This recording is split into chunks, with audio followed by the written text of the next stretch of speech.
Hello engineers, this is Engineer Vakas Ahmed. In this comprehensive video, I'm going to share with you complete comprehensive tutorial how to understand, how to learn Primavera P6 project planning control from very scratch level. So don't go away, stay till end of this video because it is going to be very important for your engineering job career.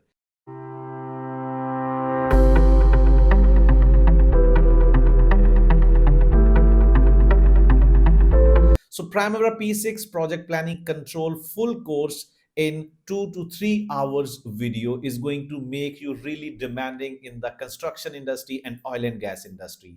So I assume right now if you are watching this video, you might be civil engineer, electrical engineer working on bridge construction, road, MEP, petrochemical refineries. So with the help of this skill set, you can convert these thoughts, these designs into project execution plans. I mean by that project scheduling. So this is going to play a very important role. But before getting into the details, I would request you people to like this video, subscribe this channel and share this link with your fellows to get benefit out of this video because it is going to play a very important role in your job career. So, who need to learn it? Who are the eligible persons who should watch this video? So, engineers, freshers, site engineers who are struggling in their job career, they are mostly welcome to watch these comprehensive videos. Engineers who want to make their job career change, like you are stuck in the close street, you don't have that much salary increment, so this video is going to play a very important role. Project managers comprehensively, they need to track their projects, then coordinators, project managers, again construction managers, I mean the second time, planners, schedulers, cost controllers, procurement people, site engineers. So all these people need to watch this video to learn Primavera P6. And what is Primavera P6? First of all, I should educate about this software. Primavera P6 is actually a software which is going to implement project management on our construction project.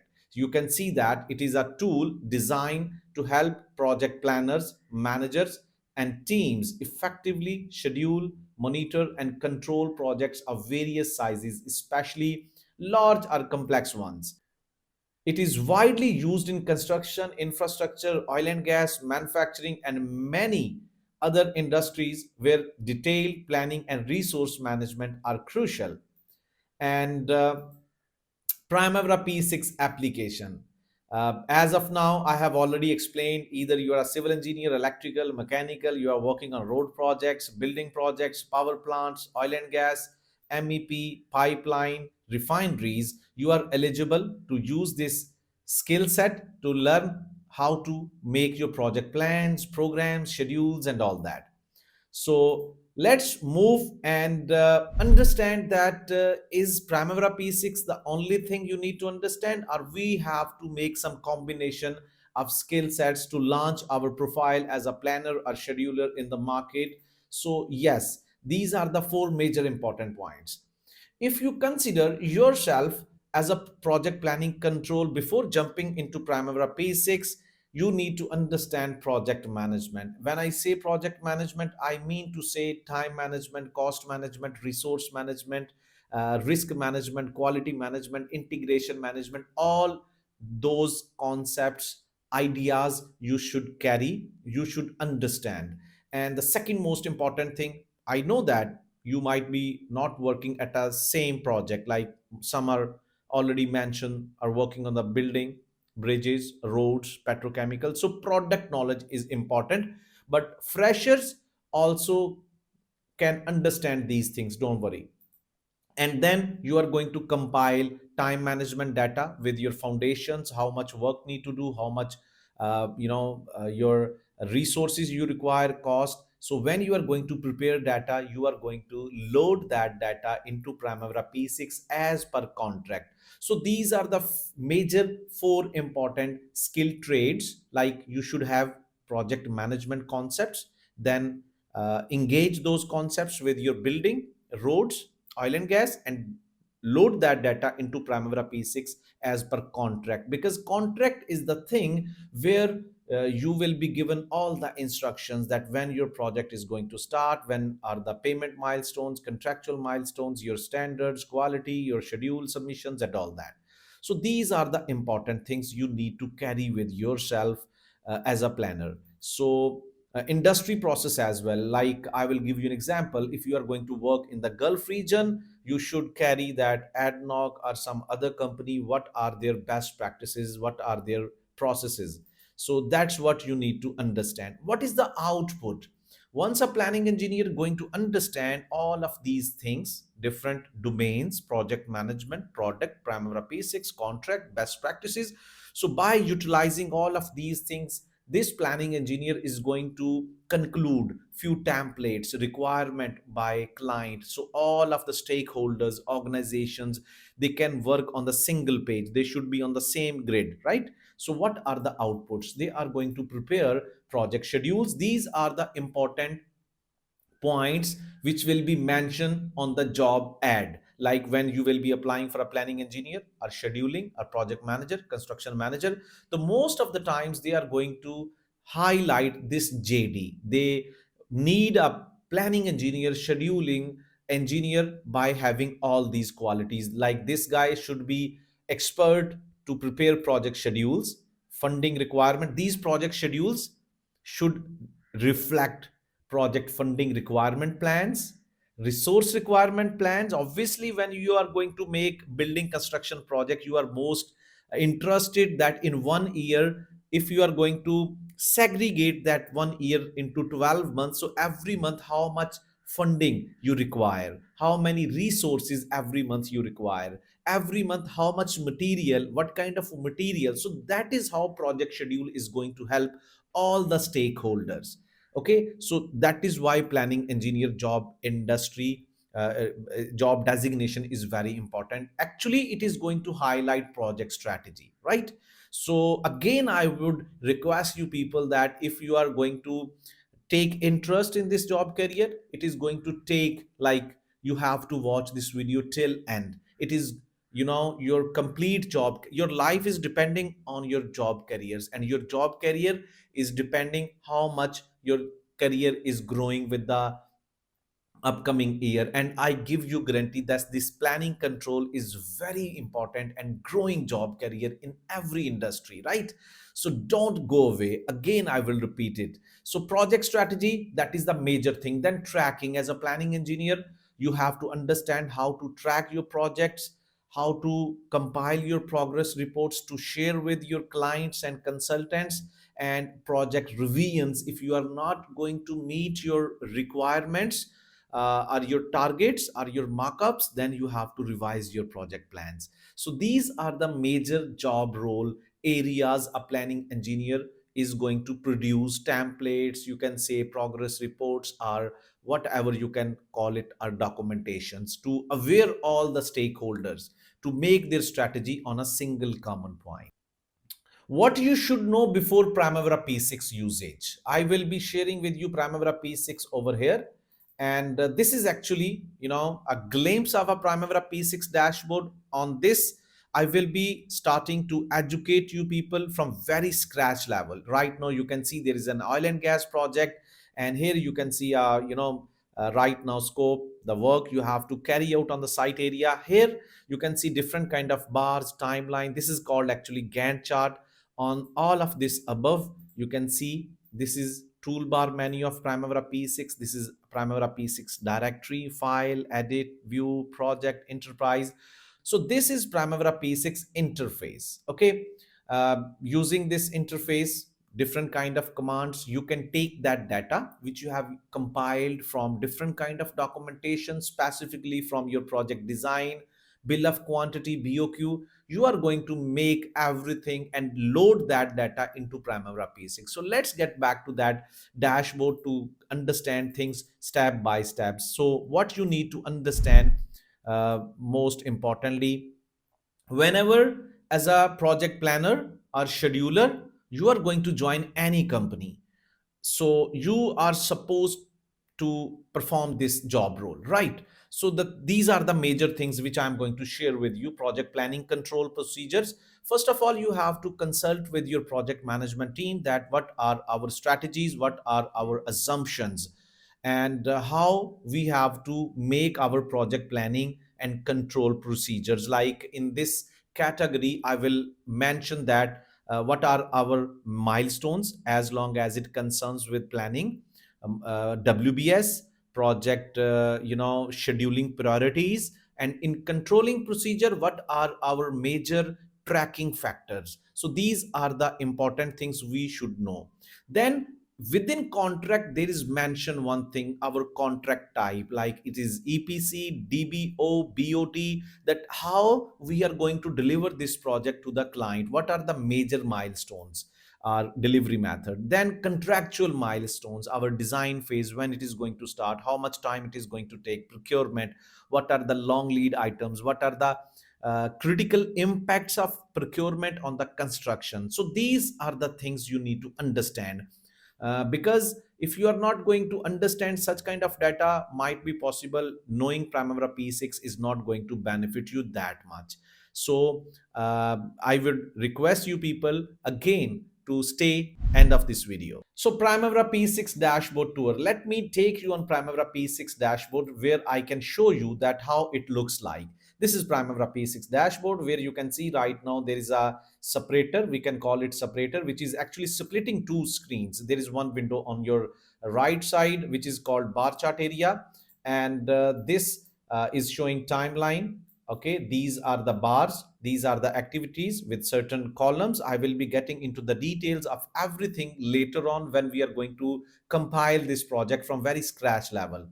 As long as it concerns with your dashboard understanding, this is your project directory, these are the toolbar menu, and from this you can see that this is file, edit, view, project, enterprise, tools. Every single option, when I'm going to take cursor on that certain option, you can get a drop down window where I can find more options. So all these toolbar things are going to help me to take data from outside from my Excel to Primavera P6 so that we can have all that data and compile a complete project schedule, cash flows, resource requirement plans, and material requirements. So this is actually dashboard.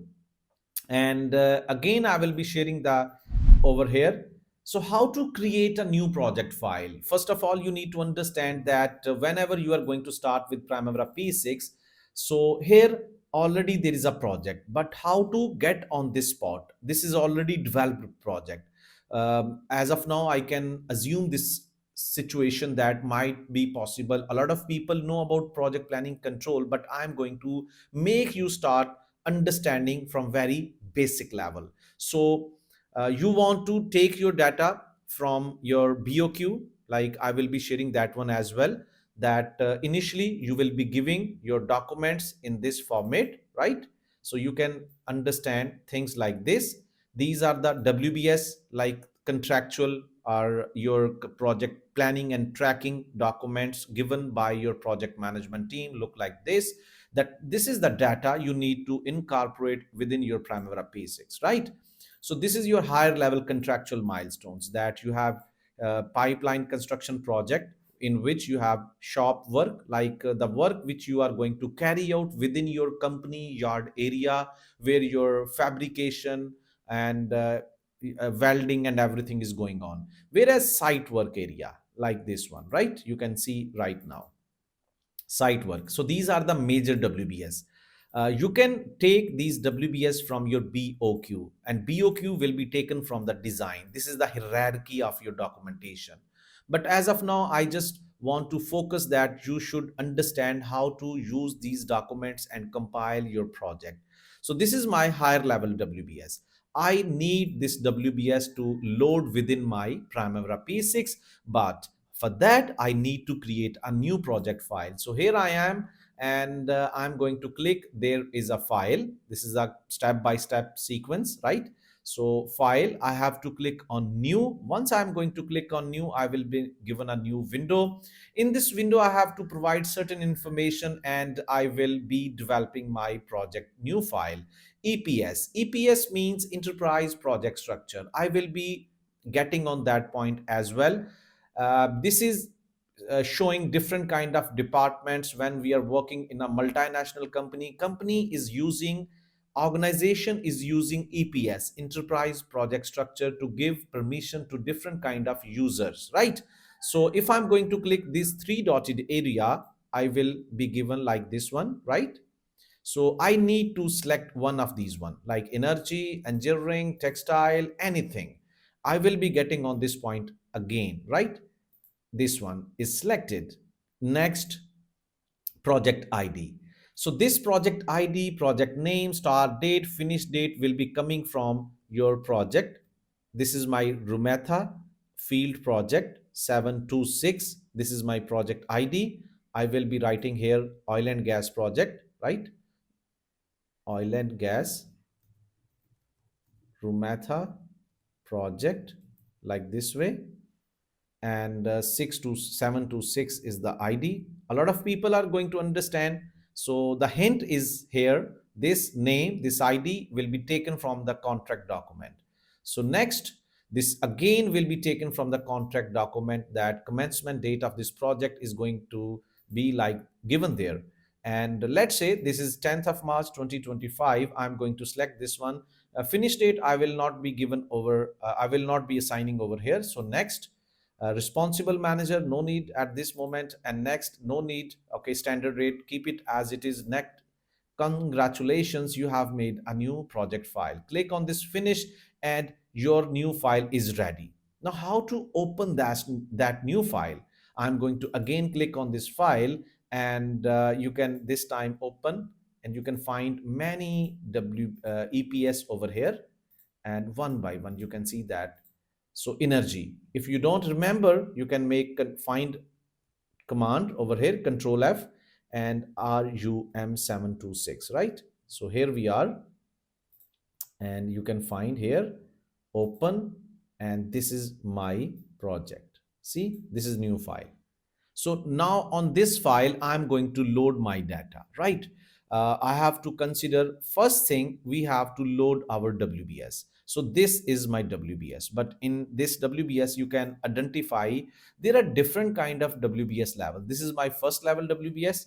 This is my first level. This is second level, second level. You can see that second and second, and all other gray areas are third level. So you have to understand that hierarchy, that step by step understanding of linkage. So first, shop work and site work under this project. Okay, so I'm going to share with you people how to open right now WBS. So let me share again that slide so that we can have sequence project OBS. But before WBS, this is important thing, OBS, organizational breakdown structure. Let's, before WBS, we need to understand these basic areas. OBS, your organizational breakdown structure, organogram, the people, the hierarchy, the responsibility of hierarchy, like your CEO. Under that CEO, there are different kind of managers. Under those managers, there are different kind of project coordinators. The OBS represents the hierarchical structure of the project's organization, who is responsible for which part of the project. The OBS is used to associate people with specific project roles, activities, or cost centers, right? And that is how it looks like. Project manager, coordinator, like it is the hierarchy of responsibility. Within Primavera P6, how to find it? I will be clicking on this enterprise. Here you can find, see, I will be sharing OBS, right? Here is. So within this OBS, you can find something like that. So in this OBS, how to customize this window one by one, just click on this add button and you will find this hierarchy activated like this way. Enterprise, then there is OBS, see, manufacturing, and so everything like project manager. Under this project management, project manager or product development, you can create your own hierarchy. Like there is a company CEO, under the CEO there are project managers, and if you want to make their responsibility to be chained upward downward, you can use these shifting arrows. Like this is project manager, like, okay, PM, project manager. I want this is site manager, right? Site manager. And I want this site manager not at the same level. I want this one under this project manager. I will move like this way. See? And ENC manager, ENC manager, okay, and I will move this one to this side, something like that. See, so that is how you can create your OBS. And once you are done with your OBS, you have to click on this enterprise again, and for that I will be sharing with you EPS like this way. What is project EPS? So project EPS is actually essential for multi-project environments where program or portfolio managers need visibility into project performance, resource allocation, and progress across various projects. In Primavera P6, we need to develop this structure to give permissions to allocate resources, costs, to make our system connected under some organization, common organization. So Primavera P6 is going to help us organize all these multiple projects. If a company having different location projects but common resources are shared resources. So this structure supports roll-up reporting, enables stakeholders to view summary information at higher levels or drill down to specific project details. So I will be sharing that one with you people one by one over here. Under enterprises, you can see over here, there is, you can find EPS, enterprise project structure. Same way, you can create your own, like the way we have created a new file. Under that file, we have created, select this energy services as of our domain. So our project will be inside this, folder. Okay, you understand? So you can see under one organization, if we have different nature of projects, electrical, mechanical, manufacturing, production, some factory, textile mill, so we can create different kind of EPS. Okay, by clicking on this add button, you can find over here. So this here you can name of that department, and here is the title or ID. And the specific and the most important thing, that to that certain EPS you can assign the permission to specific OBS. See, this is our responsible manager. I can click, I can give my project manager the responsibility of this one, right? The PM is responsible for all the projects. We can categorize our projects into different kind of EPS. I have all the projects within this energy services. The responsible guy is project manager, or I can assign any other person to be responsible for the reporting and all that, to just make this thing updated in my system, that which one guy or engineer or supervisor is responsible for which division, department, or certain project. So that is how you are going to interconnect EPS and OBS, right? These are the very basic settings you need to understand within Primavera P6, right? So I hope you can understand both of these things. And after that, project window customizations. First of all, I will be taking you on this one. Inside the project enterprises, once you are going to click enterprises, you need to understand these things. You are going to click project, this window will open up, and anywhere you can click, this is your EPS is actually, right? So under energy, you can find your project files. Every file in Primavera P6, you can create multiple projects. And I will be using Control F. Here I have room meta, and I can find here, find next. This is my project. If I'm going to click right over here, see project details, and there is project detail customization window. You can understand one by one when you are going to create your project file. This is very important and essential to understand about that project details journal. Inside this journal, you can find that who is the EPS, OBS guy is responsible for this project. The project status, you can click over here, inactive, plan, what if. These are the various different kind of situations, but we need to understand this is active or planned. Inactive, it means this is sick or dead project. So I'm going to label it. This is our project ID where we have created from the contract, checked in, our checked out status, like okay, right now project website, you can create one over here. And notebook, the important notes you can provide over here. Budget log, you can provide here the estimated total project cost. Spending plan, as of now I'm not recommending you people to put anything, but yes, when you are going to make your project at different levels within organization, you can put your plans over here. Budget summary, right? Current project, allocated budget, higher level information you can provide over here. The information about cost and all that you can provide over here, but later on. Dates, that when your project is going to start, and this is going to play a very important role when you are supposed to change your project date, start date, right? So you have to change those dates over here, because I recommend you people to check this one as well. Funding, codes, default, resources, settings, these are the important things. Then calculations, okay.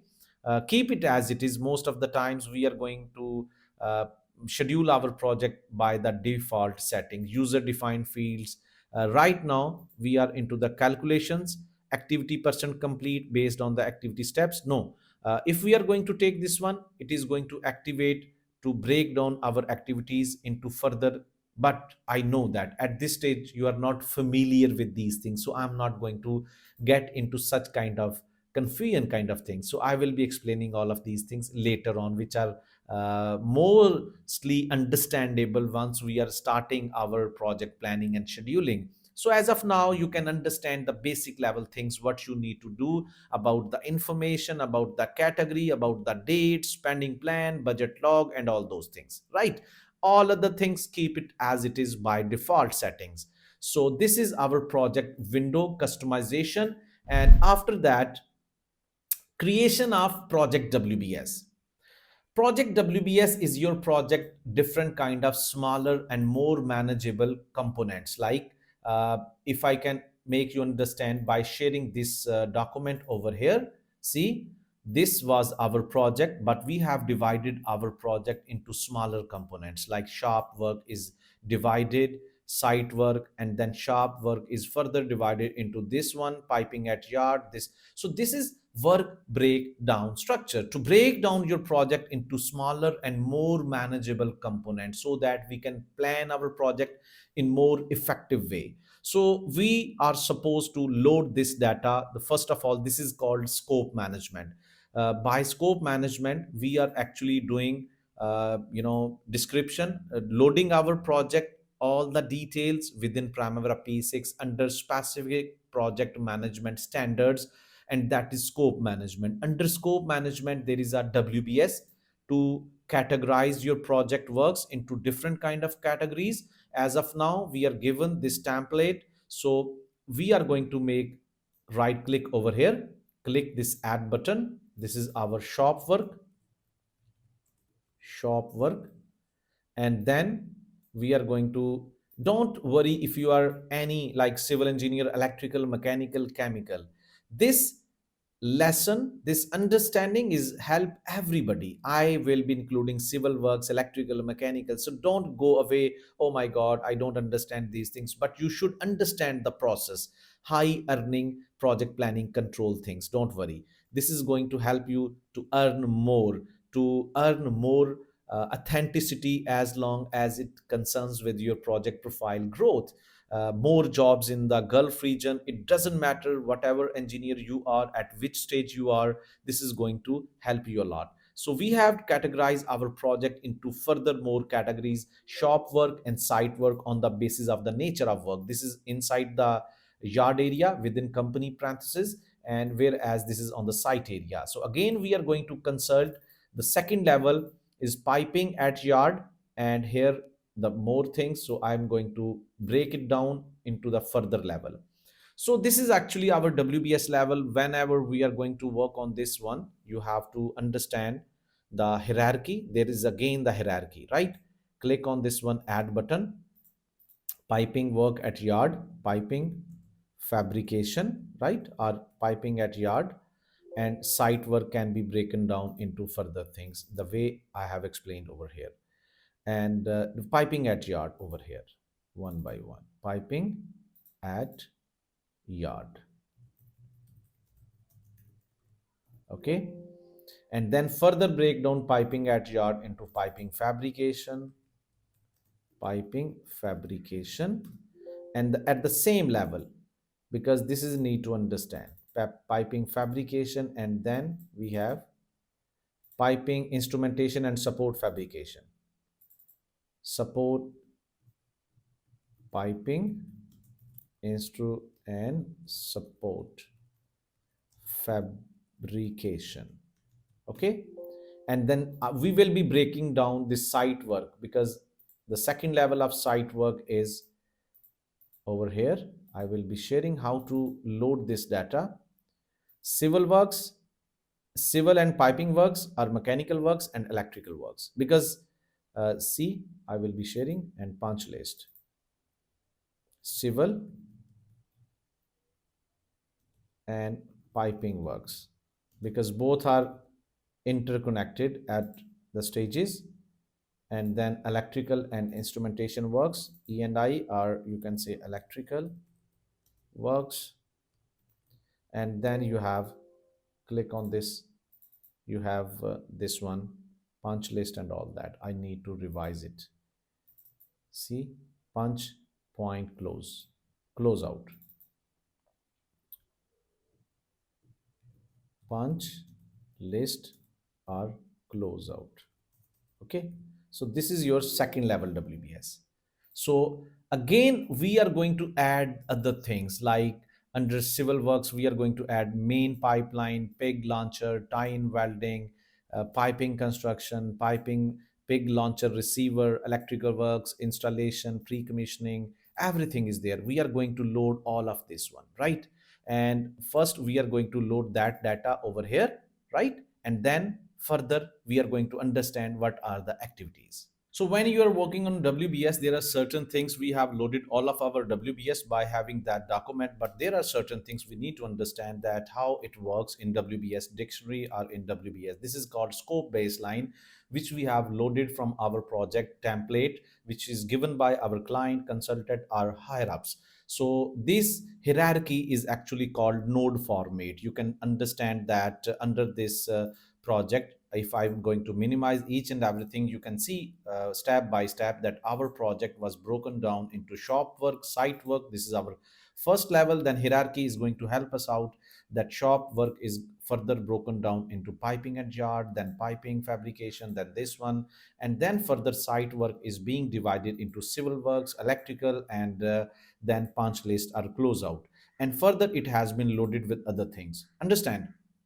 So when you are working on WBS, you need to understand these are the shifting arrows which can help you out to change the hierarchy, to change the dependency. These all things are showing the detail. When you are here on the oil and gas project, you have only the understanding of project. Shop work, the further two deliverables are going to give you more exposure. So if you want to change that, hierarchy point, you need to use these shifting points. Like if I'm going to use this move left, see, arrow or outward arrow, it is going to take this WBS at the same level of shop work, right? But if I'm going to use again inward, it is going to make hierarchical dependency. So understand, and upward and downward arrow is going to help me out to understand the things, right? At this level, you might be facing one more problem, like this one. Your project is not in parent child logic, so you need to take this into the back, right? Parent child logic. So how to do that one? Just click on this one. Just click one time and again it is activated. It is in the format of parent child, because in the parent child or in the node format, you people can understand in more effective way that what kind of deliverable is actually under what kind of WBS, right? So there are different kind of WBS levels as well. So that is how you are going to maintain your WBS parent child. And there is again, if I'm going to click over here, WBS detail, same like in project details, there is WBS detail. Every WBS is carrying different kind of things, like journal. You can see that who is responsible, like see, within project you can give your OBS for this shop work, who is responsible first, and you can create your OBS, who is responsible for my shop work. So you can create inside the WBS. Now you can take that guy, project manager, shop work manager, and assign over here. Like this site, not this one, like this one.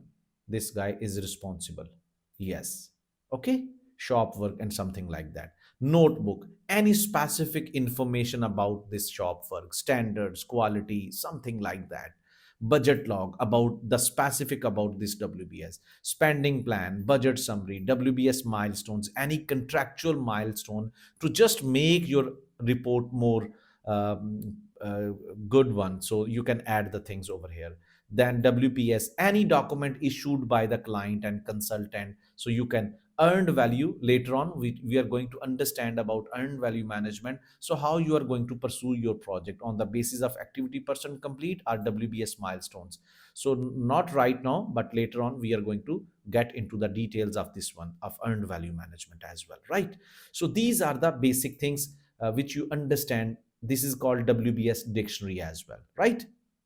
So once you are going to do all of these things, you can get all WBS showing the way I'm watching right now, right? So you can see the WBS over here.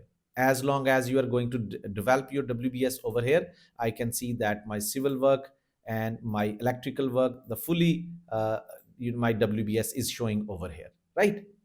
My WBS is showing over here. And here I need to understand few basic things over here. So what are those important things? Let me share with you. Now we need to understand loading of activities, but here I will be sharing with you the template of a common WBS or project template. Here you can see that your project level, okay, your project level will be there. Under this project you are going to break down your project into different kind of WBS. And here again your WBS. It depends, a lot of people are going to ask you that how much. It depends on your project work. So here inside under your project there are activities.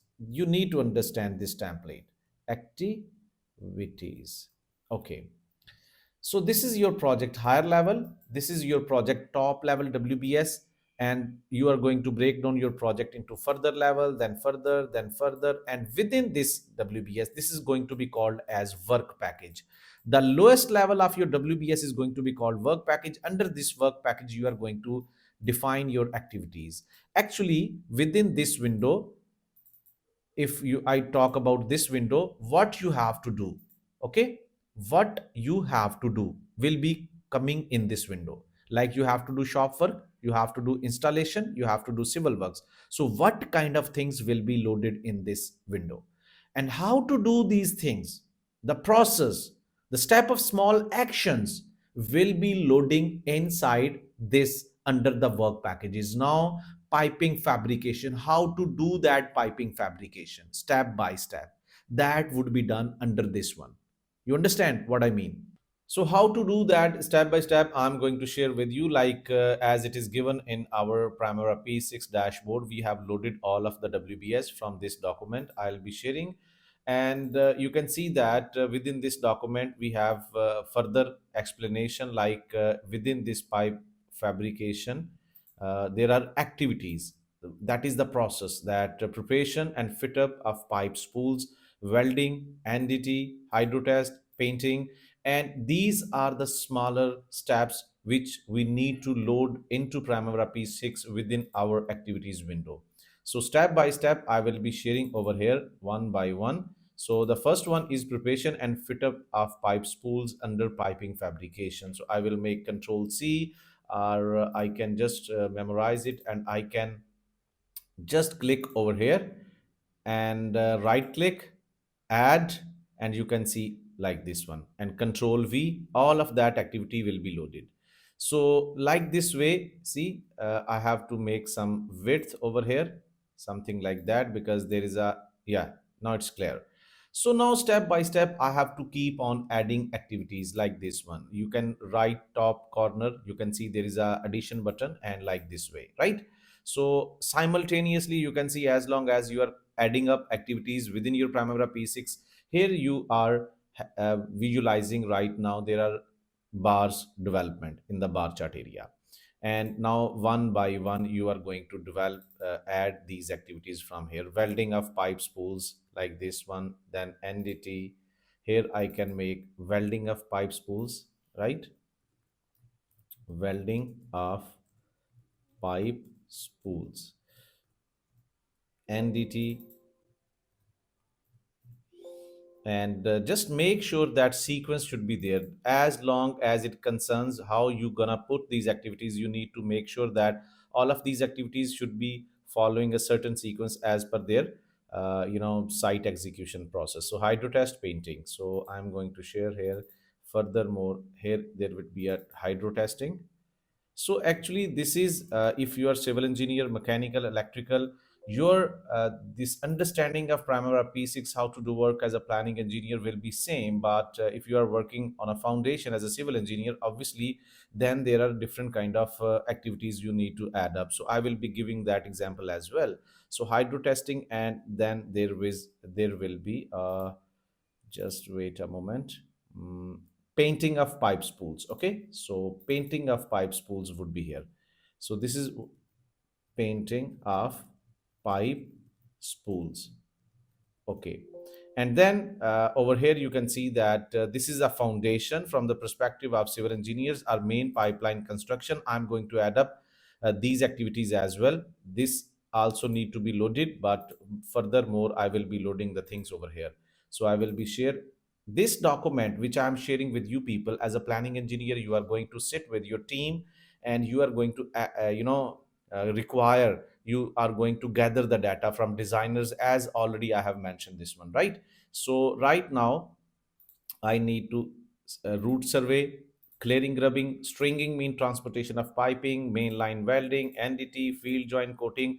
All these activities you have to add within that one, right? Now this one, pig launcher, receive foundation, layout and marking, leveling, rebar work, steel work, farm work, concrete pour, backfill. So all of these activities you need to add in your WBS under the work packages. Then piping, PLR, pig launcher and receiver, this is for the cleaning of the pipeline. Scaffolding work and all these activities are gathered from the expert judgment from the subject matter expert people who are already working in the field from a long time. So all of these data, either it is electrical installation, you can see you have to take for first on the first hand, you have to prepare that data from the meetings, designers, quantity surveyors, and then prepare such kind of Excel sheets, right? Which are showing very sequential data gathering kind of thing, and then load this data within Primavera P6 like this way, right? So I'm adding all of these things. So now you can see that step by step, I have loaded all of these activities, whatever was given in Excel sheet, my piping fabrication, my piping and instrumentation works, main pipeline construction, then pig launcher, tie-in welding, piping, PLR, platform, then electrical works, commissioning, and all that. All of my scope data has been loaded with WBS. So this is called our scope baseline, our scope management. So we have loaded everything, right? So I will be sharing now the further steps, what we need to do while working on Primavera P6. So here we are. We need to understand now from the perspective of Primavera P6, what are the dashboard types, what are the basic settings we need to look forward to work as a efficient planner and controller, right? So as of now, you can see that within Primavera P6 there are three kind of dashboards you can find over here. Okay, and one, if I can make like this one, this is activity table, right? What does mean by activity table? Only you can see here activities with different kind of columns, right? Whereas if I can switch this one, this is Gantt chart. The combination of activity table and bar chart area with timeline is going to be labeled as Gantt chart. Whereas the third one is activity network diagram. The composition, the structure of this dashboard is actually displaying WBS on your one side, whereas box type diagrams on the other side. So as of now, I would recommend you that each and every dashboard is worthy to use. But for me, for most of the recommended people or planners, they recommend Gantt chart, because on this interface you can find all of the description written on your left side, whereas the visualization bar charts on the right side with timeline and all that, right? So these are three basic dashboards. while working on these Gantt chart, right, you need to make some certain settings. So I will be sharing that one, the basic dashboard Gantt chart setting. What are these one? There are three important basic settings. For that, you have to click on view, go into columns, and within this one you can make shuffling of your columns. On your this side you can find big repository of your columns, whereas on my right side there are activated columns. Right now you can see if you need any column which is missing, you can take this column from this side to this side. If you need to kick out any column like this one, you need to make it like this way, right? So but I'm not doing that right now, so I will make it close. Okay, and you can also change the sequence right now, right?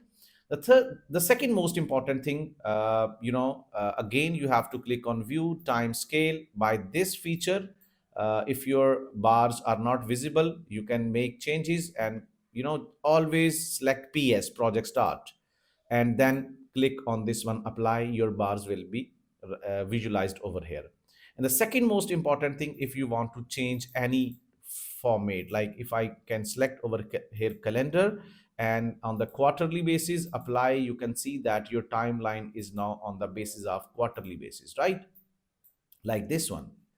And again you can approach this time scale by right click on this line area, right? So here I can make it on the monthly basis like this way, and yes, it's done, right? And next important thing, there is one more thing, right, which is bar chart options. Within this bar chart options, you can see that show legend, limited label characters, something like that. And if you want to make something like progress line, you don't want sight lines or something like that. So see, it will make like this one. Now this text is limited. And again, bars is going to give you all the bars which will be shown or displayed on your right side on the bar chart area will be given command from this dashboard.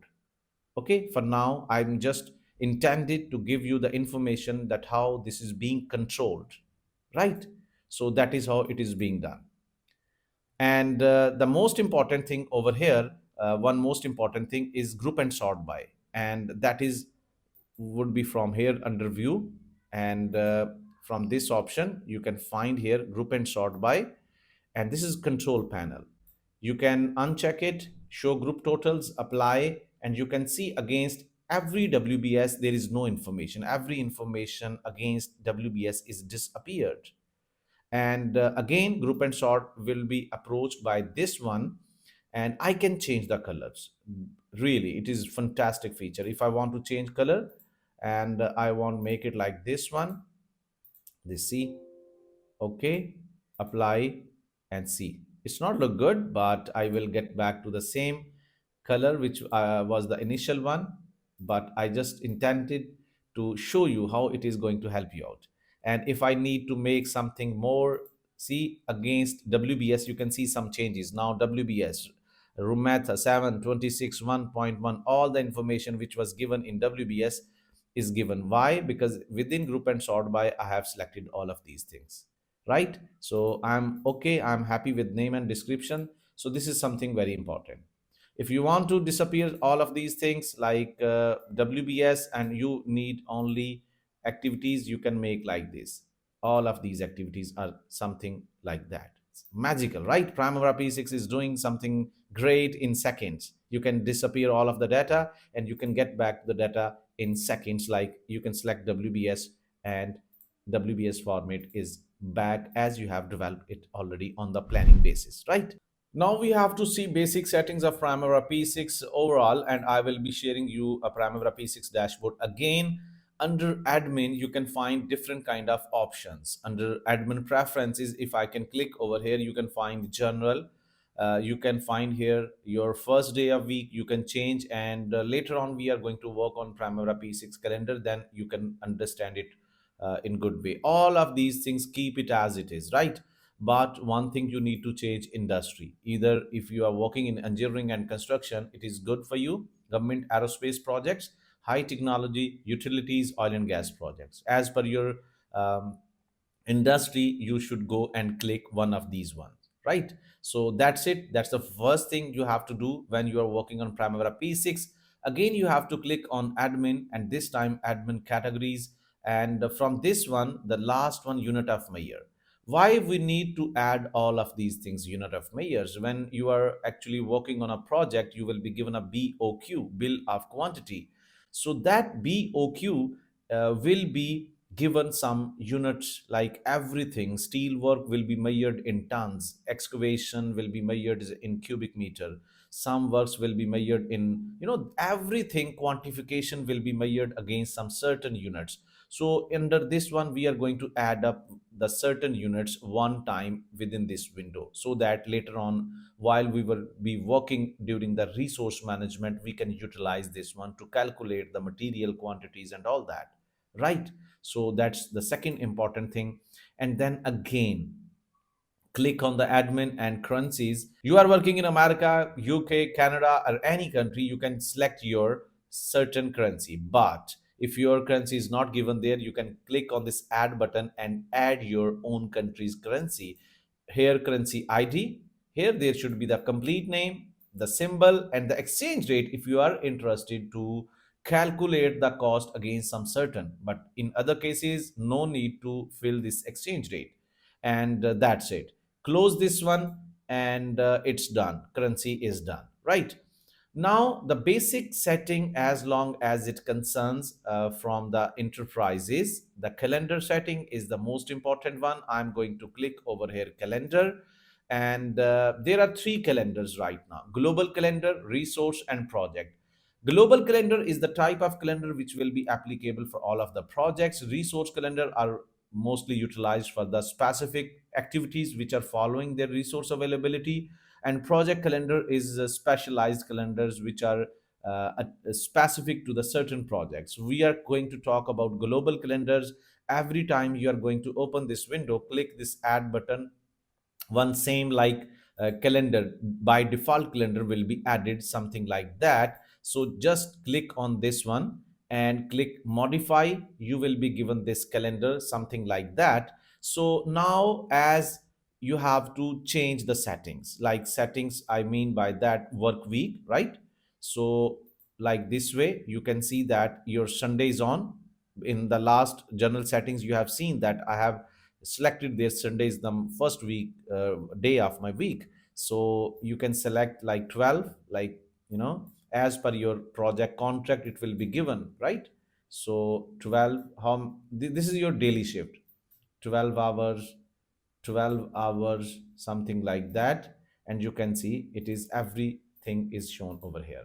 This is your week pattern planning, right?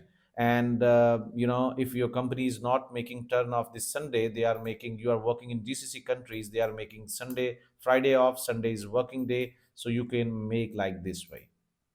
And then your if you can click on this detailed work hours per day, you can make your daily planning, like when your shift is going to start, you can make something like that. So make your 12 hours, then you want to make some break from this one, like non-work, this one non-work, and then work, work, something like that. You can make your plan for the all of the day. And if there are gazetted holidays like Eid, Holi, Diwali, some Independence Days, okay, so there are not given in Primavera P6 by default. So what you need to do, same like in UAE, 2nd December is their Independence Day, so you can make like this one, non-work, so that Primavera P6 automatically calculate it as a off day. If you are working on this day, no need to do like that. So I'm going to close this one. This is the basic setting of Primavera P6.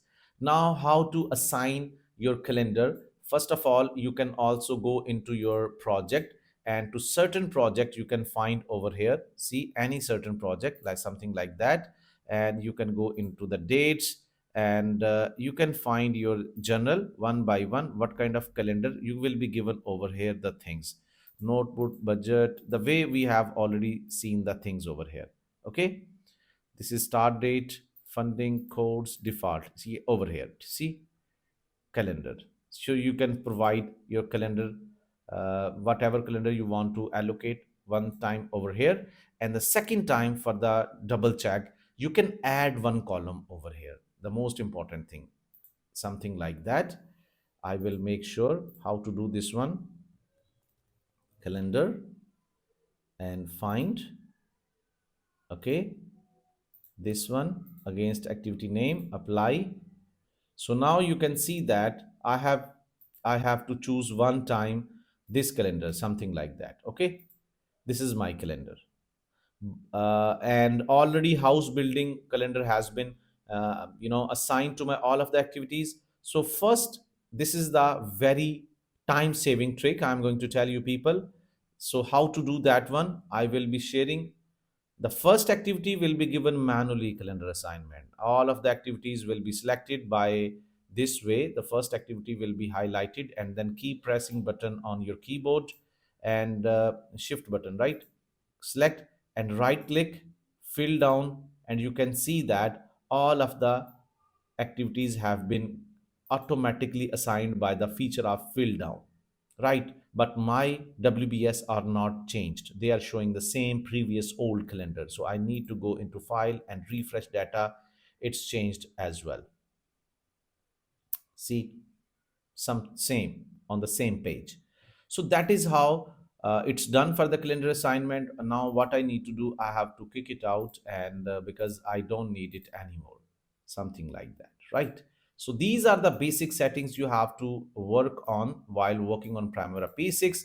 Now I'll get back to this sliders, and here we are, activity detail customizations. This is very important feature within Primavera P6. So I will be sharing how to understand this one. So this from very first activity, if I can right click over here, and this is activity details. Activity detail is the feature where you can perform all of the tasks like assignment of resources, assignment of different kind of links, logics, cost, and many more amazing things. So here we are having this activity details. There are different kind of features, journal, status, resources, relationship, notebook, summary, and all that. So if you want to customize it, you can make something like that. Customize. There are many things which are not shown over here. You can take it as same like from the columns customization, like discussion I want over here, something like that. Discussion is over here, and apply. You can see discussion here, right? So that is how you can customize it. And right now I'm just showing you that every single activity have its own activity IDs. The name you can make move down and down. If you can go in general, there is a general data about this certain activity. There is a status, there are resources, relationships, notebook, summary, and many more amazing things as well, right? So I'm more interested right now to allocate relationships to my activities one by one. So let's start and understand about because as a planning engineer, when you are going to schedule after scope management, this is going to be time management, sequence of activities, and development of links among different kind of activities. So assignment, when I'm going to share with you Primavera P6 dashboard, I'm supposed to develop different kind of relationships like I need to develop logic, I need to develop dependency when my preparation of fit up of pipe spool is going on, then welding, then NDT. I need to mention that which task need to be performed on the basis, and what kind of, if route survey is the first thing I have to do, then clearing and grubbing, then stringing, then see there is a welding, something like that. I have missing that one. Okay, okay. So I have to assign relationships. So I will be sharing with you people how to understand. The first relationship among activities is finish to start. The finish to start relationship in project scheduling means that an activity B cannot begin until the preceding activity A has fully completed. So here the visualizing example, like two activities, one is finishing and then other one is starting.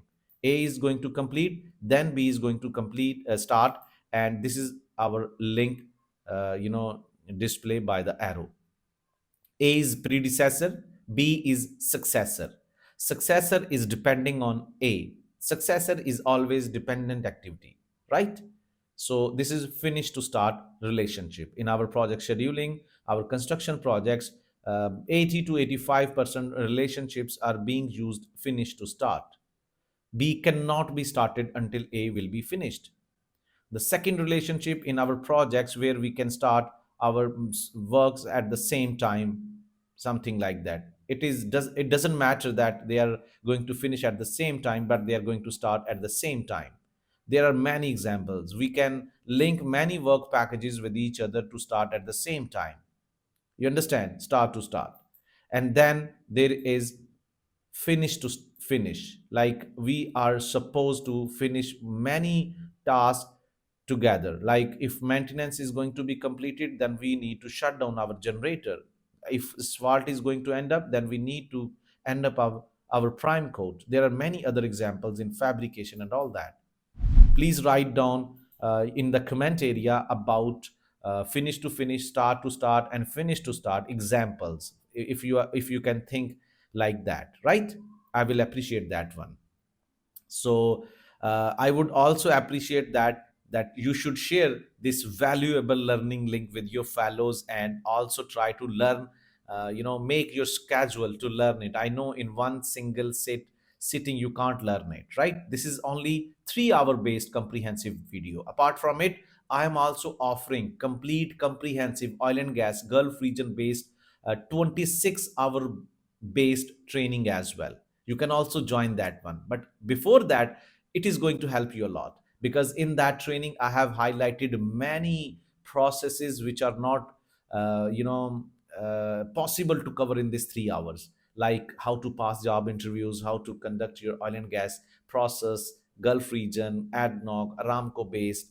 There are many things. You can understand the difference between 3 hours and 26 hours and live support. That is gonna matter a lot. So finish to finish relationship, something like that. And these two relationships, start to start and finish to finish, are going to contribute like 10 to 15% in every project. That is the standard one.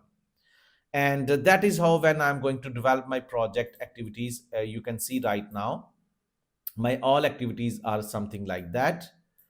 They are showing, they are starting from the same day. But what I need to do, I have to provide the links, the finish to finish, start to start, finish to finish.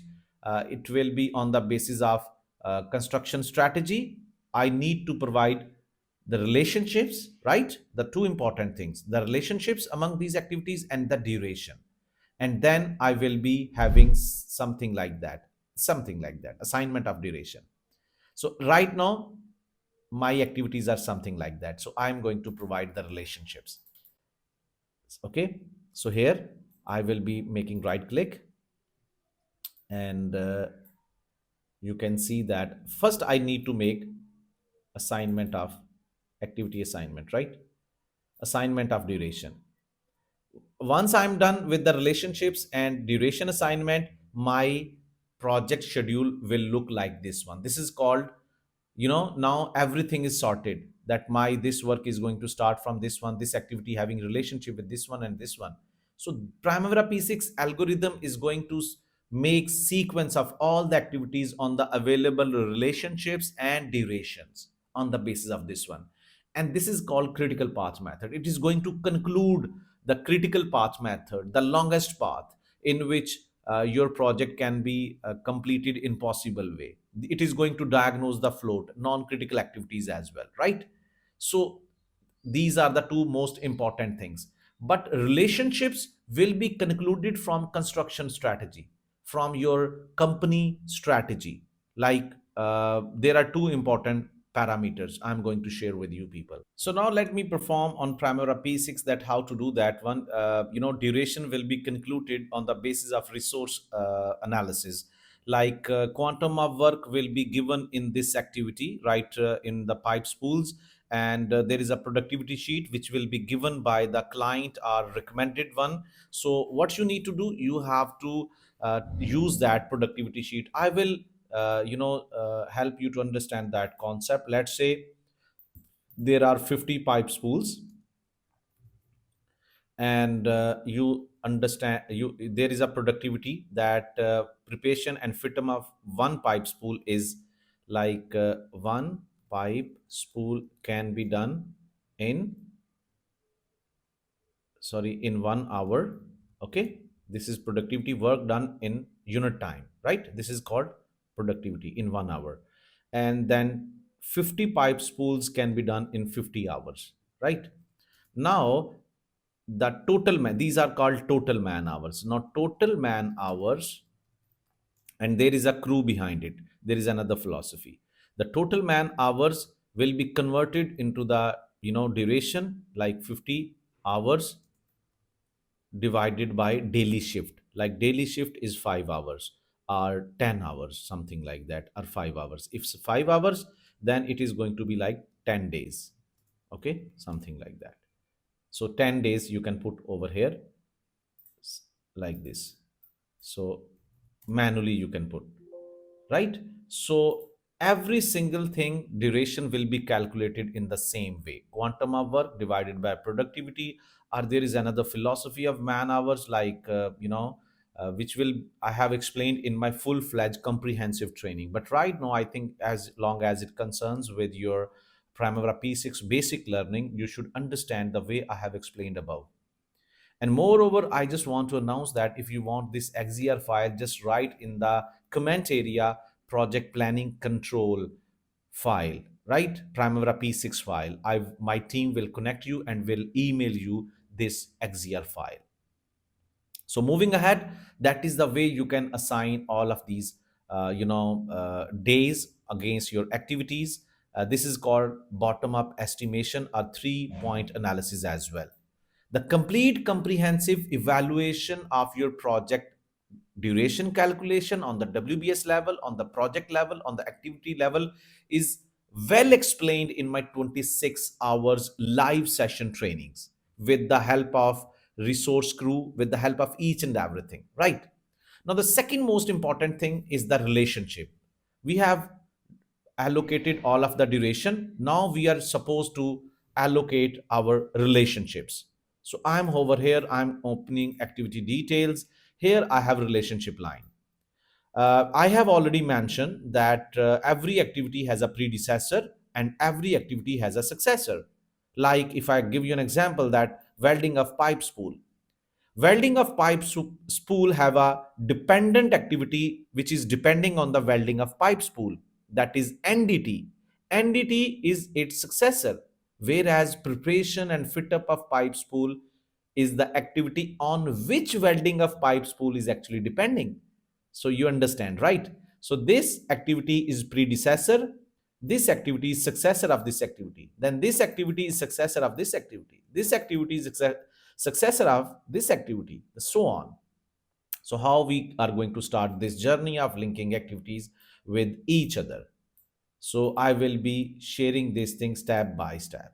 So this is called relationship window.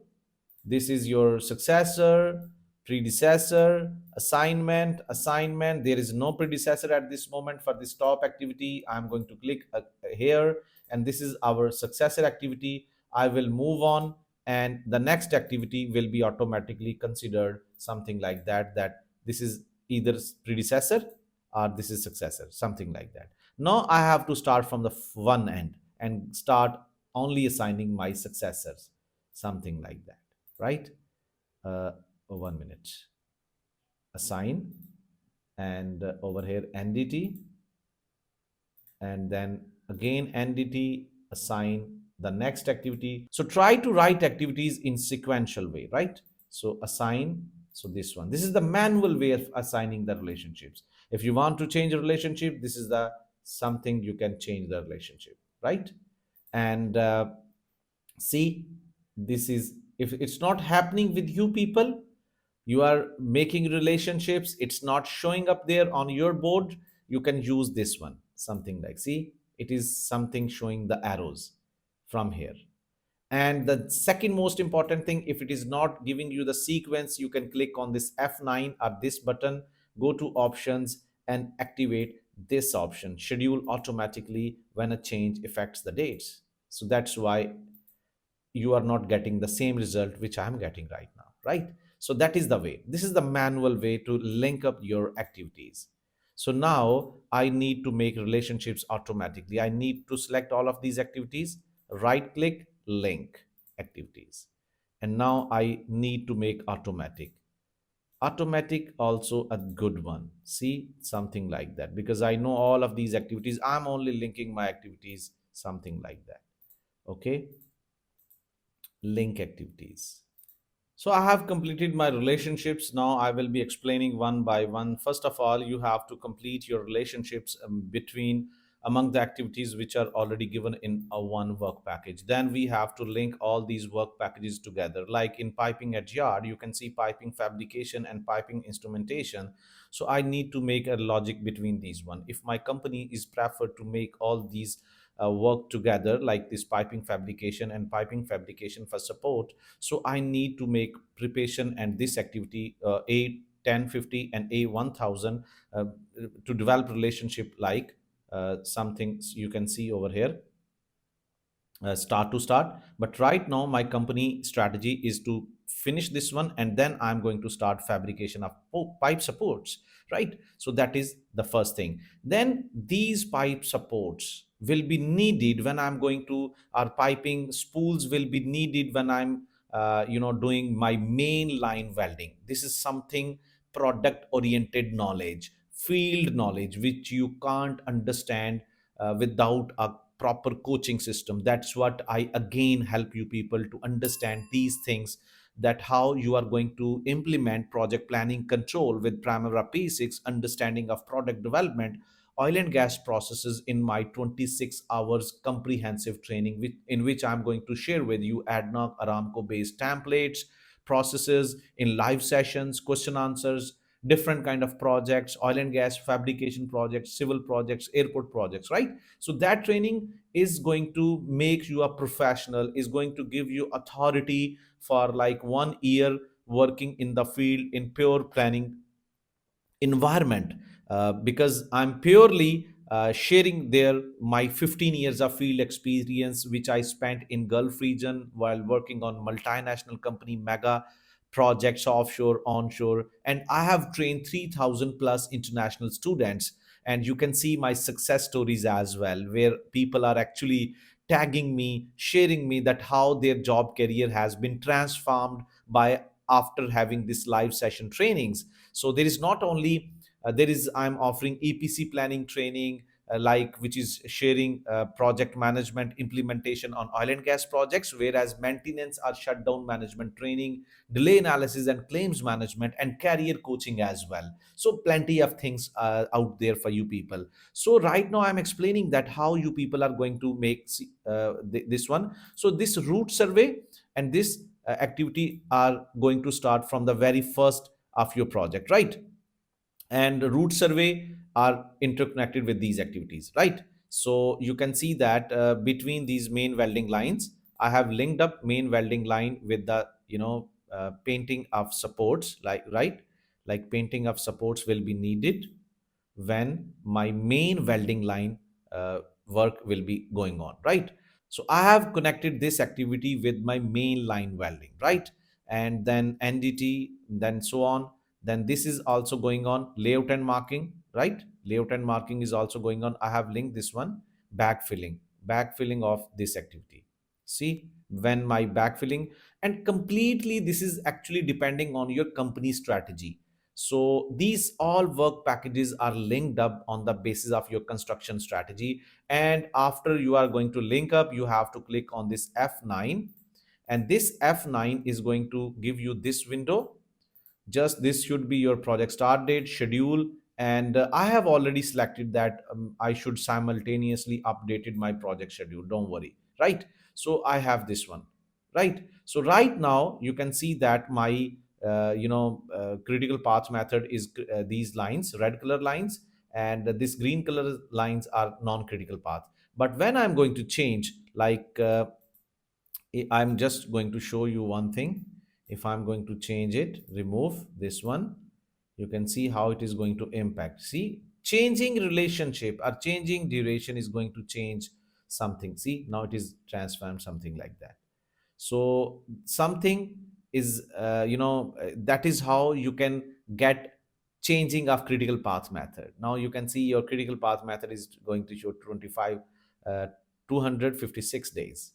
But all these relationship within work packages are actually, you can learn from everywhere. You can learn from chat gpt, you can learn from everywhere within one work package.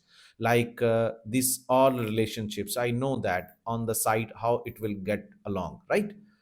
But across the WBS, your company strategy, that which time I have to start which kind of work package, what is availability of resources, how I can start this one, this is my construction strategy. That's what I'm actually helping you to learn these things in my 26 hours comprehensive training. But moving forward, what is the next topic after creation of this critical path method? I will be sharing that schedule window and CPM development is done, and the CPM is actually your project major thing which is going to help you within this CPM. Now you have to make that critical path method is actually a project scheduling methodology which is going to give you two perspectives about every activity. On Primavera P6 dashboard you can see green color lines, you can see red color lines.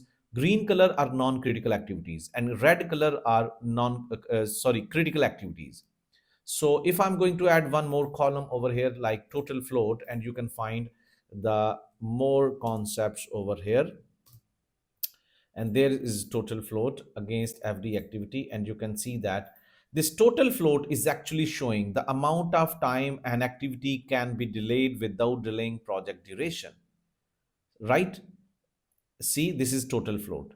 This total float is not acceptable range, so I need to change it. So this, my company is going to tell me that when I need to start this one, and where it is I need to, this is ended activity, dangling activity, painting of supports. So when painting of supports, what is the next work is going to start is my main line welding, right? Field joint coating, or yes, something like that. So I'm going to share this one with this one, so it is going to change. See, main line welding, and relationship is start to start, something like that. And it is going to give me scheduling like the way right now. See, and then float is done. So that is how. And stringing, it is actually I can give more days to make it. Clearing and grubbing maybe 12 days, and 20 days, something like that. See, now changing duration and changing relationship is going to change your critical path. This is now more realistic, because stringing the transportation of piping on site area is not uh, before it was 2 days, it was not possible. So 20 days, it is something realistic. So again, the duration and relationships coming from my company strategy, right? So that is how critical path method. And within this critical path method, you have early start date, early finish, late start, late finish. I'm actually covering all these things with basic ideas. So that is how you are going to develop your critical path method. Float is the most important thing. The float, like this activity having 7 days float. For float, float limit should be there. The float should not exceed 10% of total of your project duration. Like if there is 28 284 days, my float should be 10% of this one, 10 to 20%, 28 to 56 days, not more than that, right? So that is how float is actually always showing against non-critical activities. This is the amount of time I'm delaying an activity without delaying my project duration, right? So this is our CPM. And the most important thing with respect to analysis of this critical path method, I can make my strategy of resource deployment as well. I can make my strategy on the basis of my non-critical activities as well. So now the second step is to create my milestones, contractual milestone, my project start milestone, my project finish milestone, my designing, my fabrication. It is depending on my contract and client preference how they are actually mentioning their milestones on my project contract. So right now how to create my milestones. On the top of my WBS of project, I'm going to add two activities: project start milestone, project start, project finish, and any other one which I want to, just for the sake of example, like main line or something like main line construction. This is land acquisition problem, so I can, right? So project start, I need to change this into the milestone, so I can make right click, so go into general. Here I can change in start milestone. You can witness as soon as I will change it, see what is happening. Project finish milestone, I can change it into the finish milestone. A mainline construction is also starting milestone, and I can change it, right?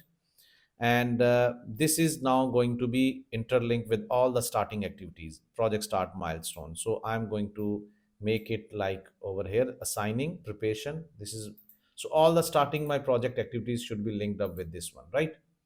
uh, and yes, all the other activities as well. Project finish milestone will be linked with my all the activities which are last activities on my critical path method, right? So I will be understanding what are the last activities. See, just wait. This is our demobilization, right? So I'm going to demobilization this one.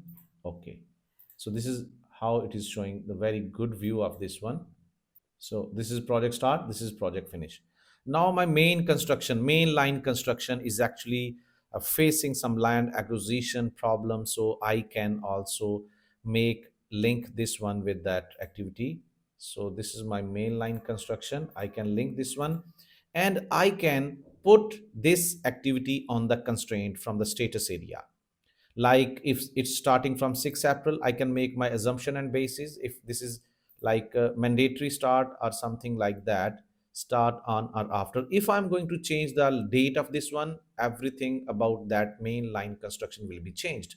Something like there are constraints means with respect to time, if I need to start something on the certain day, after that date, after before that date, or mandatory. There are two types of constraints: mandatory start. So if I need to make it like from 28th of April, so it's going to see 28th of April, and it is also going to change the main construction line from 28th of April. So that is how it's going to work. So these are the usages of creation of milestones. And how to understand in more depth, I will be sharing with you people. Milestones are actually activities with zero durations. You can witness over here all the activities which I label as milestones are having zero duration, right? This is project start milestone is actually showing you zero. No, it's total float. I'm sorry for that. This is zero, zero, and zero, something like that. You understand? So milestones are the activities which are having zero duration. These are the flags. And in contractual terms, you can see progress tracking. Higher up, senior management or government authorities are looking forward to allocate milestones on your project schedules to track progress on the higher level or deliverable level. Whereas by comparing planned milestones completion dates with actual dates, you can determine if the project is advancing as expected. Project phases, transitions. You can have design, procurement, construction. Again, I will be helping you. This is the simple project I'm sharing with you in this comprehensive 3 hours video. But in my 26 hours comprehensive video, I'm sharing with you complete design, procurement, construction, EPC model, EPCM model, EPCIM model, in which I'm going to share the process of designing, how to track designing, how to track procurement, what are the ROC rule of credit, what are the most comprehensive, right? So actually, I can see here design procurement. That's why I thought that I should share this thing with you people. So now we are going to study about resource development and allocation, which is gonna be a very important section when you are going to think about project planning and control. By resources, it means that there are the workforce which is going to execute your task. Like if I will be sharing your Primavera P6 dashboard, we have already mentioned here preparation, fit ups, welding, entity. So we need people, we need machinery, we need material to complete these tasks. So over here, how to open up that window? So I'm going to click over here enterprise. Under this you can find resources. Once I'm going to click resources, you will be given a new window. So this window is going to serve as to add all the resources which you have already identified to add or assign to your activities, and make estimation about resources, because this estimation about resources against your task, against the work quantum, is going to make your project schedule in the more detailed way, is going to authenticate your project critical path method. As of now, you can see we have already established a project duration about 1 year, 365 days, and every activity has its own duration. The strategy is being shown over here, green color lines, red color lines. Against these durations, we have already estimated behind the scenes that these durations has been assigned on the basis of productivity. So how to do that, I will be sharing with you people, that how to make this resource development. First of all, you have to open this window resources, and further on you have to click on this add button. Once you are going to activate this OK button, you will be finding many resources in this window, right? So under one single, like over here, the way I have minimized it, just create your project name. Under this project name, you have to create 3M resources. 3M resources, I will be sharing with you the same thing. See, I have already created. Just to save the time, I will be repeating just to make you visualize that how to do it. But here you can see in the comprehensive way. Under this project, you can see I have 3M resources: material, machinery, manpower. And my company is going to provide me the subject matter experts, organizational process assets will be providing me all the available resources. But here in Primavera P6, I have to categorize them. Under material, I have to categorize one by one: concrete, the category, the steel, machinery, I have to categorize, and manpower. And same way, I will be sharing the supporting documents which are going to help you, that from where you have to pick all these resources. Such kind of templates are going to help you a lot.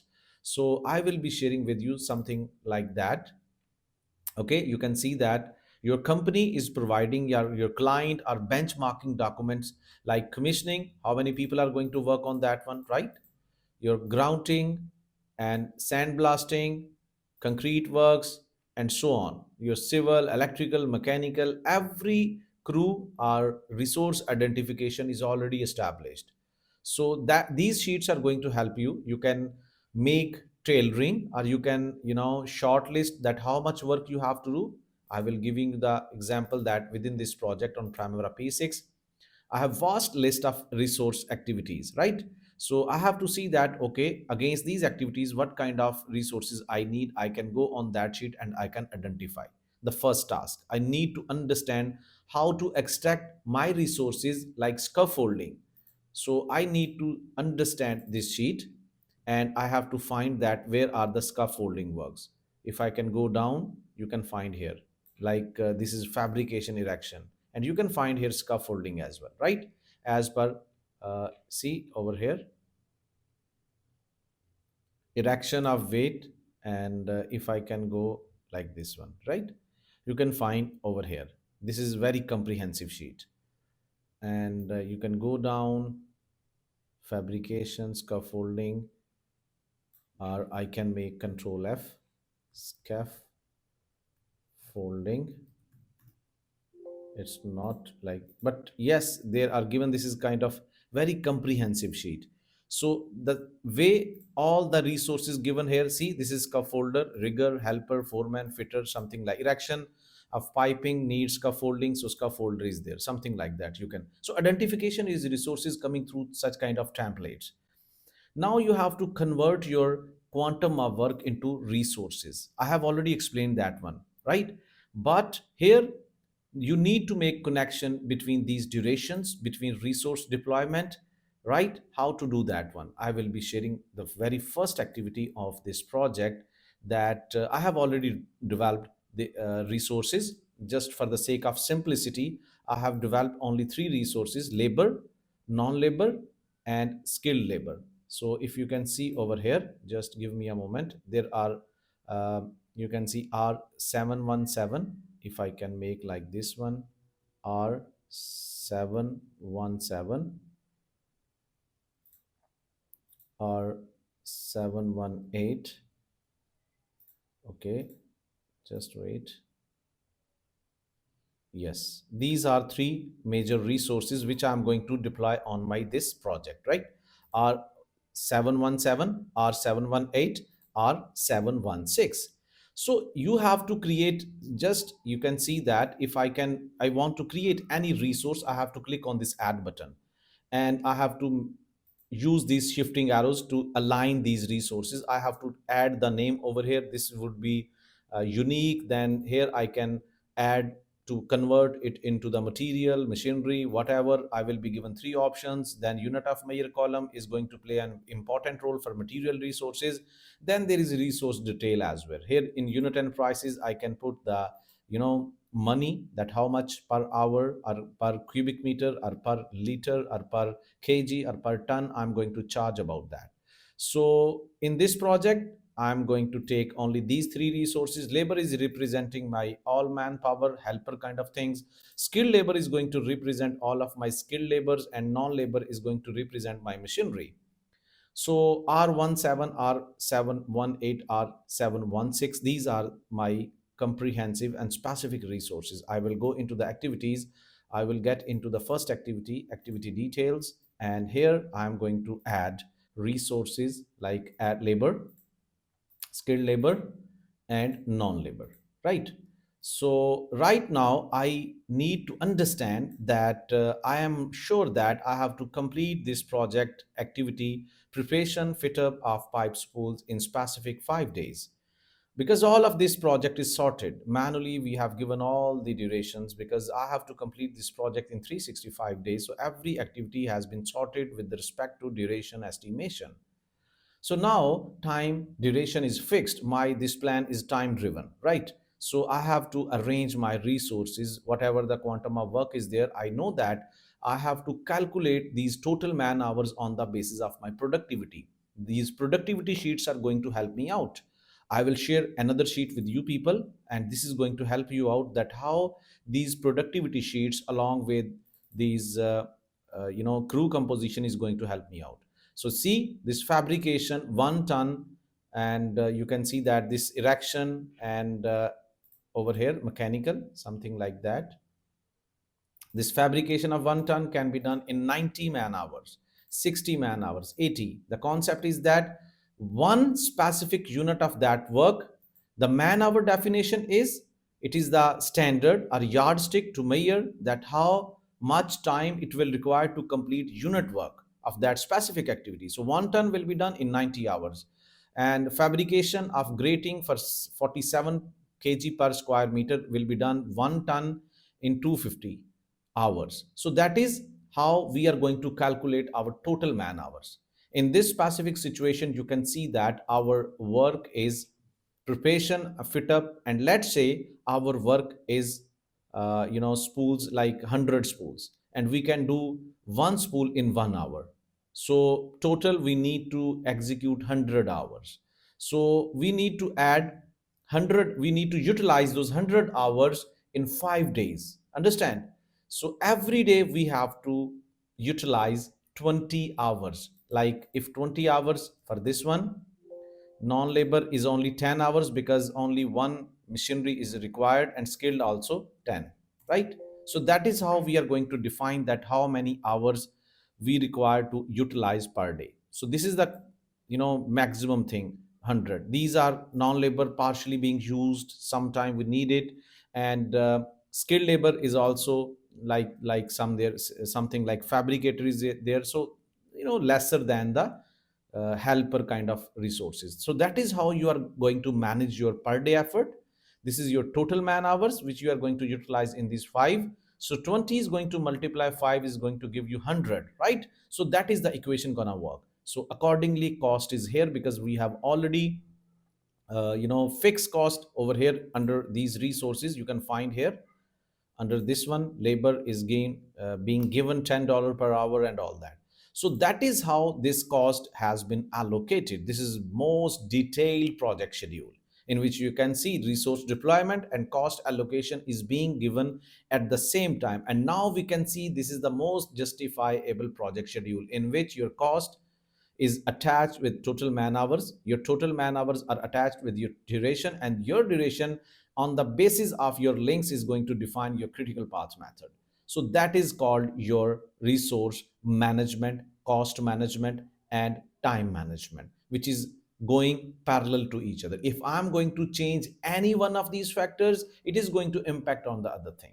Let me share with you the things over here. See, like if I'm going to change like this one 120, it is going to enhance my cost, it is going to enhance per hour, per day effort as well. So that is what make my project schedule most synchronized. It is going to give me more visualized way that how to proceed with our project. So same way we have defined all of our project activities with the resources, and you can see over here something like that. Understand how to do our cost management, man hours allocation, and resource deployment at the same time. And there are many other things as well, but at this time I'm just giving you an exposure, because within resources you have to understand over allocation, you have to understand resource leveling, you have to understand cost management, capex, opex, direct, indirect cost. Then there are equations involved, there are many other features, right? Again, I will let you know that if you will take my comprehensive training, then I'm going to deliver you how companies are going to utilize these things. So don't forget to take part in my full training. So when we are going to assign all of these resources with these man hours cost, there is one more thing we need to understand: to add columns for relevant cost breakdown structure. So here I'm going to tell you that within this column under this tab cost, you can see that budgeted labor cost and budgeted non-labor cost, because we have already assigned the cost about under these categories only. Okay, so I'm going to add budgeted labor, budgeted non-labor, and you can see that how it is going to show your cost oriented things. You are going to break down your cost in material. I have not considered, if you have already given material cost as well, you can add that one, budgeted total cost as well, like the way I will be adding one more column from here, budgeted total cost. See, this is your project cost breakdown structure. See, this is your against each every activity. You can see over here, this is your total project cost, and the shop work total cost, this one, which is split it into this one and then this one. This both categories are going to give you this one. So at every level the cost is being splitted in a very very understandable way. So this is your project total cost split, this is your project shop, even every activity is showing. So this is going to be very amazing template for you people, right? Up to here we were supposed to allocate our resources, understanding different kind of things, man hours, productivity, the concepts, duration types, like the things we have already explained. Because I'm not going into the detail, because it is not possible to explain all of these things in 1 3 hour sitting. So that's what you can understand, you can learn in my full 26 hours based training. So now, after deployment of all these man hours, cost, data, now you are going to enjoy the further, the things which are coming ahead are most joyful. Why? Because there I'm going to explain you people that how you have to visualize this data in terms of your different kind of graphical representations, which is called S curve. Now, what are the S curves? We can also call it cash flow progress curves, which look like this one. But why we call these curves as S curves? Because they look like S. This is project planning control philosophy. Whenever any project is going to start, it is very understandable that very few activities are gonna start, and at the start of every project within first 2 months we need to spend very little amount, very less man hours we require to utilize, very less crews are going to work on site area. But once there are different kind of things are prepared, we are going to start at a time, structural works, mechanical works, piping works, procurement is done, and we are going to install the thing. So that time we need to make steep requirement of cash or progress, and at the end again everything is going to flat. So that is how it looks like S curve. Here it is flat, this is y axis, this is x axis, this is time, this is value or percentage. So here up to this you require only cash flow of 20%. Up to here, you require cash flow of 80%. At the end, again, you require 20%. So a lot of job interviews are going to ask you why we call it S curve, right? So S curve, there are different names, cash flows. It is going to help you to understand your project pattern, how your money is going out of your pocket across the months of your project timeline.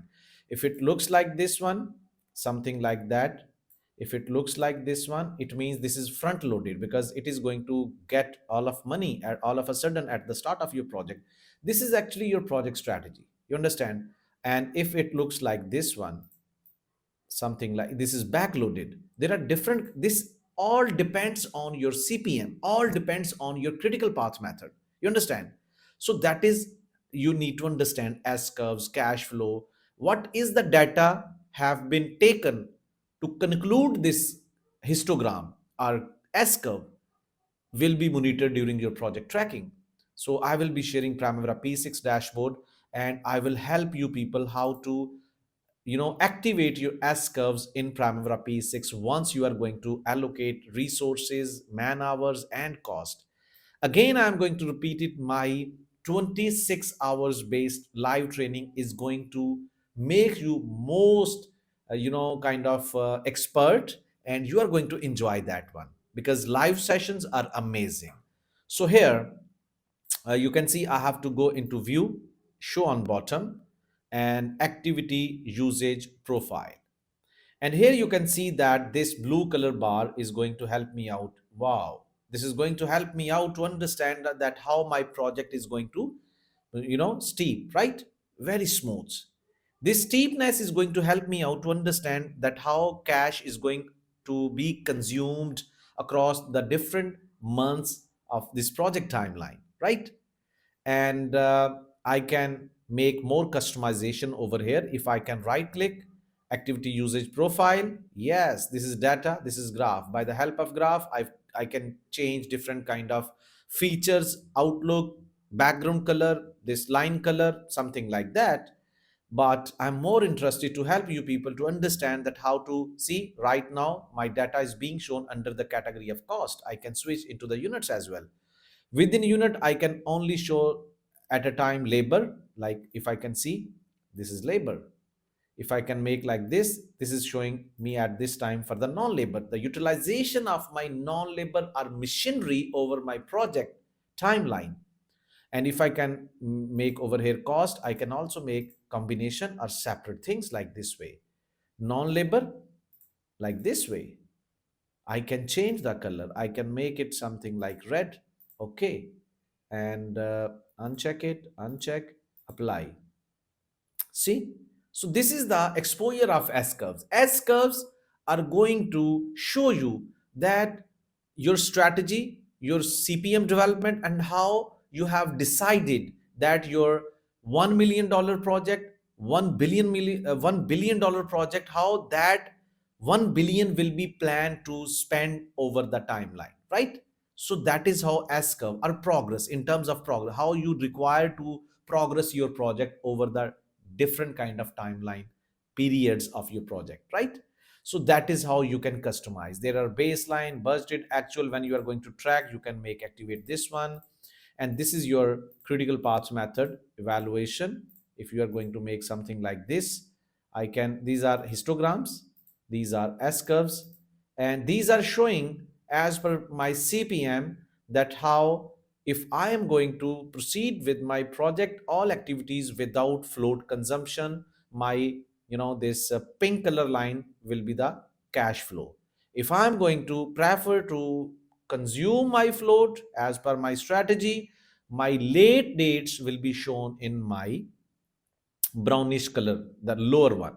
Because CPM, in my comprehensive training, I have gone through the complete thing, understanding of critical path method, what are the different kind of factors you need to understand, the combinations, the terminologies, the definition, the strategy, how to customize that one as well. So these are the two strategies which will get along. Float is always there, right?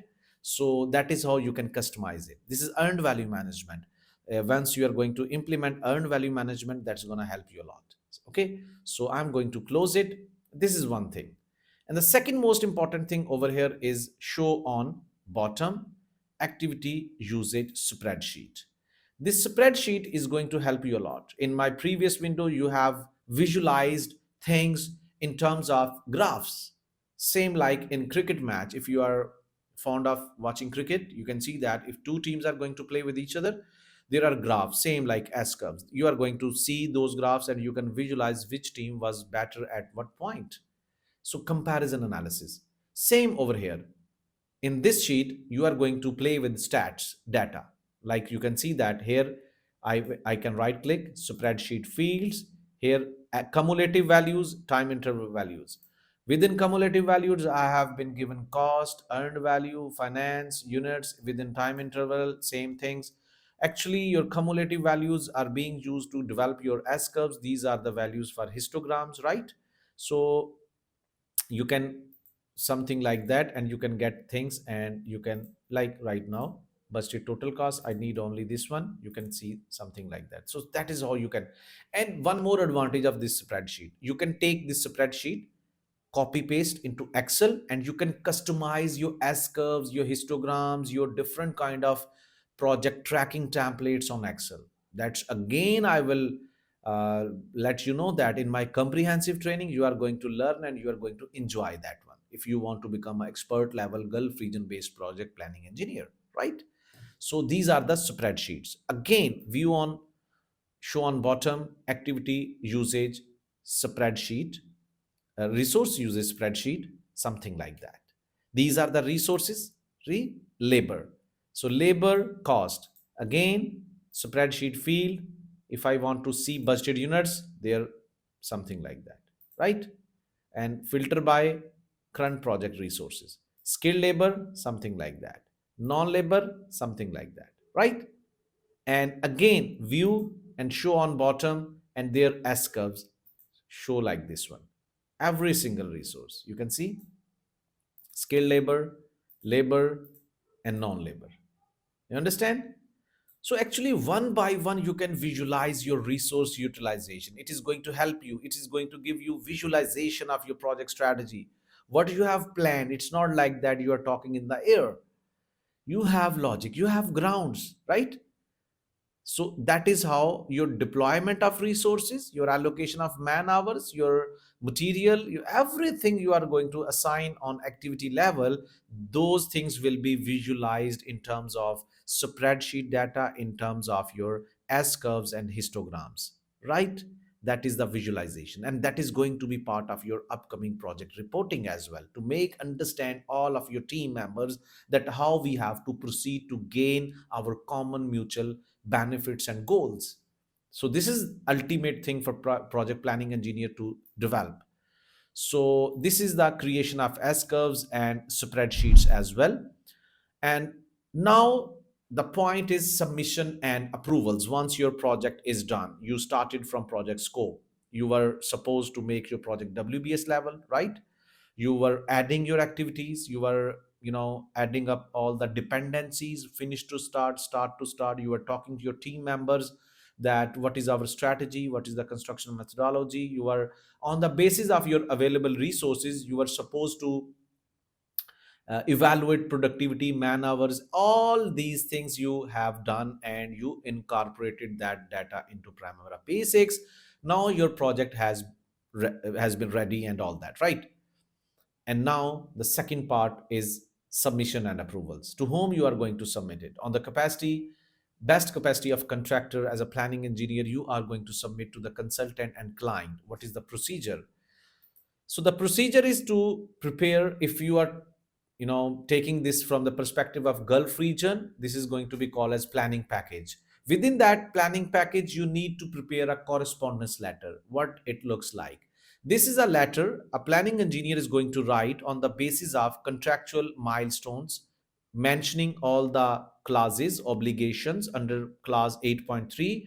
You were supposed to submit this project schedule. So yes, I'm going to do that one, in which I have already taken care about all the things mentioned in the contract, and I'm going to submit. If there is anything after review you need to change, you can get back to me and you can instruct me. This is something you are going to convey to the consultant and clients. So this is the correspondence letter importance. Then narrative report.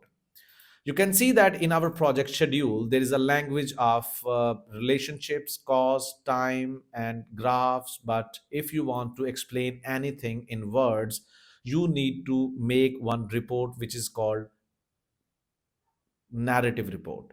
So I'm going to share with you that narrative report with you people, so that you can have understanding of that one as well, right? So here we can see that there is a narrative report. You can see that here we can mention that table of content, like what we are going to describe in this report, because this report is going to give you the backend data, like what is the project sponsors names, project different stakeholders, project name, project budget, project start date, finish date, currency, then your logistic plans, right? You are going to write assumption and basis, your available resource availability, right? Each and everything, your program data, your project calendar, why you are going to turn off this 2nd of December, these are the gazetted holidays. So you are going to provide these assumptions, these Primavera P6 scheduling windows screenshot, so that they can understand that how did you compile this project schedule, what were the logics behind it. So okay, so this is the narrative report. So that is going to be part of your planning package. Then project schedule in PDF, right? This project schedule will be converted into PDF. It's very easy. You can go into file, make print preview, page setup. Then there's a very easy way, make control P, and it will be converted into PDF. But before that, you have to take care that what dimensions you require. Is the data is in correct sequence? Everything is visible or not? Gantt chart is visible? Is there anything missing? So rectify that one. It's very easy. And then S curves. So you have to again customize your data in Excel. Either you can take PDF from your this Primavera P6. Then splitting of S curves. I have shown you overall project S curve. You can split it into design phase S curves, procurement phase S curves, within as construction phase S curves, civil works S curves, mechanical, electrical, plumbing, then labor resources S curves, material commodity S curves. So there are many ways. Again, I will let you know, people, that in my comprehensive training, you are going to learn activity codes, cost accounts, resource codes, which you can utilize, and you can split your S curves for different kind of work packages. So these are going to be part of look ahead plans. My This project is going to be comprised of 1 year project schedule. So look ahead plan mean that when I'm going to make work for 1 month, I have to conduct meetings. I have to tell all my site people, procurement, designing, my all people around me who are going to be part of this team. I have to tell them that next 10 days how I have to conduct my strategy. So that 1 week, 10 days or 1 month focused planning schedule would be called as look ahead plan. So there are filters we are going to utilize within Primavera P6. As per the contract, we are going to use this filter option. We are going to identify some parameters, and then we are going to define that how we can develop our project look ahead plans as well, right? There are assumption and basis, like if there is a road construction project, we have to mention land acquisition probabilities, and a pipeline construction project, weather assumptions and all that. So these things should be taken into account for the best faith of project, right? So these are the assumption and basis. Then the next part, once it's done, you are supposed to save this document as a baseline. Why? Because our next step is to track our project. In tracking, it is very understandable thing that maybe I have planned this activity on 11th of April, but I'm not in the situation start this activity, sorry, 6th of April. So I'm not in the situation to start this activity from the same date. Maybe there is a rainy season. Maybe this activity will be disturbed. It will be starting from 15th of May. Maybe this is a critical activity. It is going to start from 12th of May.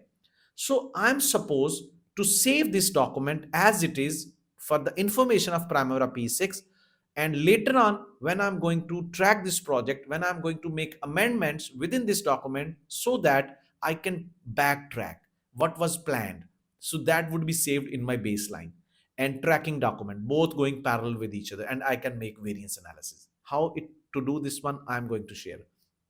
So I'm going to click project, maintain baseline, click on this add button, save a copy, the top one. Okay. This one is added. Primary baseline. You can rename it just for the sake of best understanding. Close this one. Done.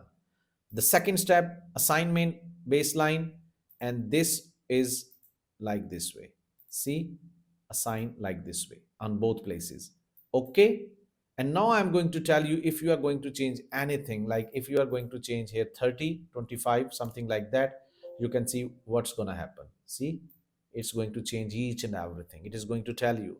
So the graphs, bars underneath this red color line are showing baseline. The bars which are above this baseline are tracking, are execution phase oriented works. So you can see that how it is showing your dynamic change. You are not supposed to change anything without any consent or anything you want to change in terms of time, cost, scope. You need to take change management approval. You have to go through that process, right?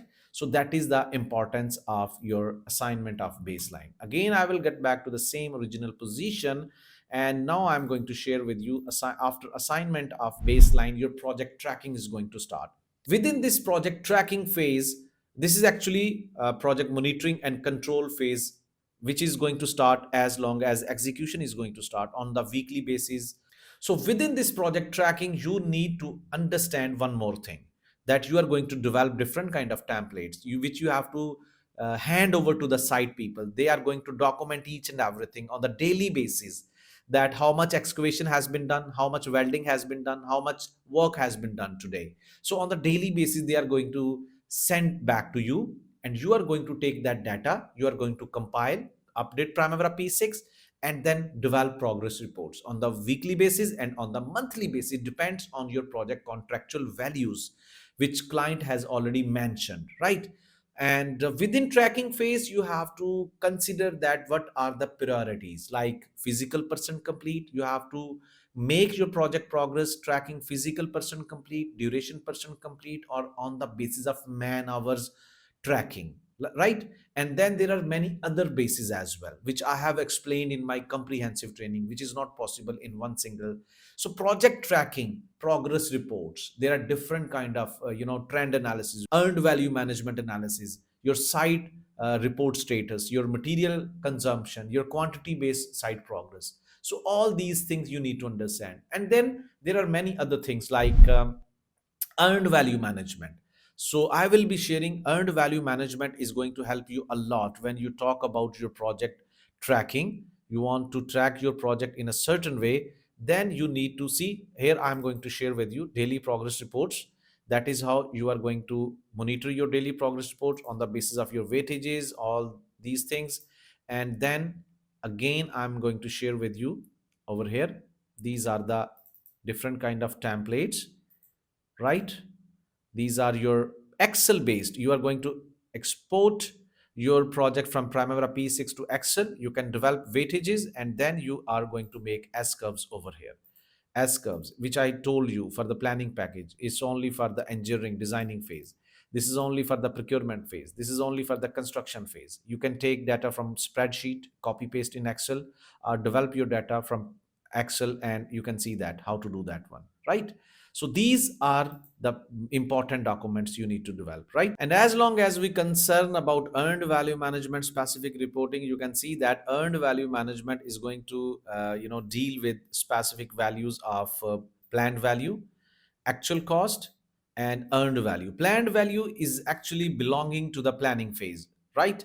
Actual cost is the actual cost has been incurred to do that work. Earned value is actually the schedule percent complete, how much you have work done, right? So these are the three important parameters which are being used to calculate different kind of parameters for this cost variance, cost performance index, schedule variance, and schedule performance index. These are the templates. Within Primavera P6, you can also switch. I will be showing you that one as well.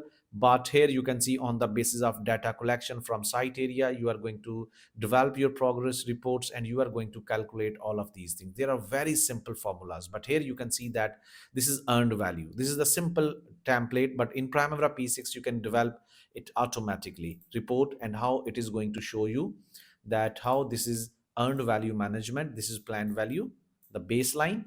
This green color line is showing your work done and red color line is showing your actual cost consumption. So these are going to give you 1 minute visualization and 100% understanding of your project status. Basically your earned value management is going to calculate your project status, right?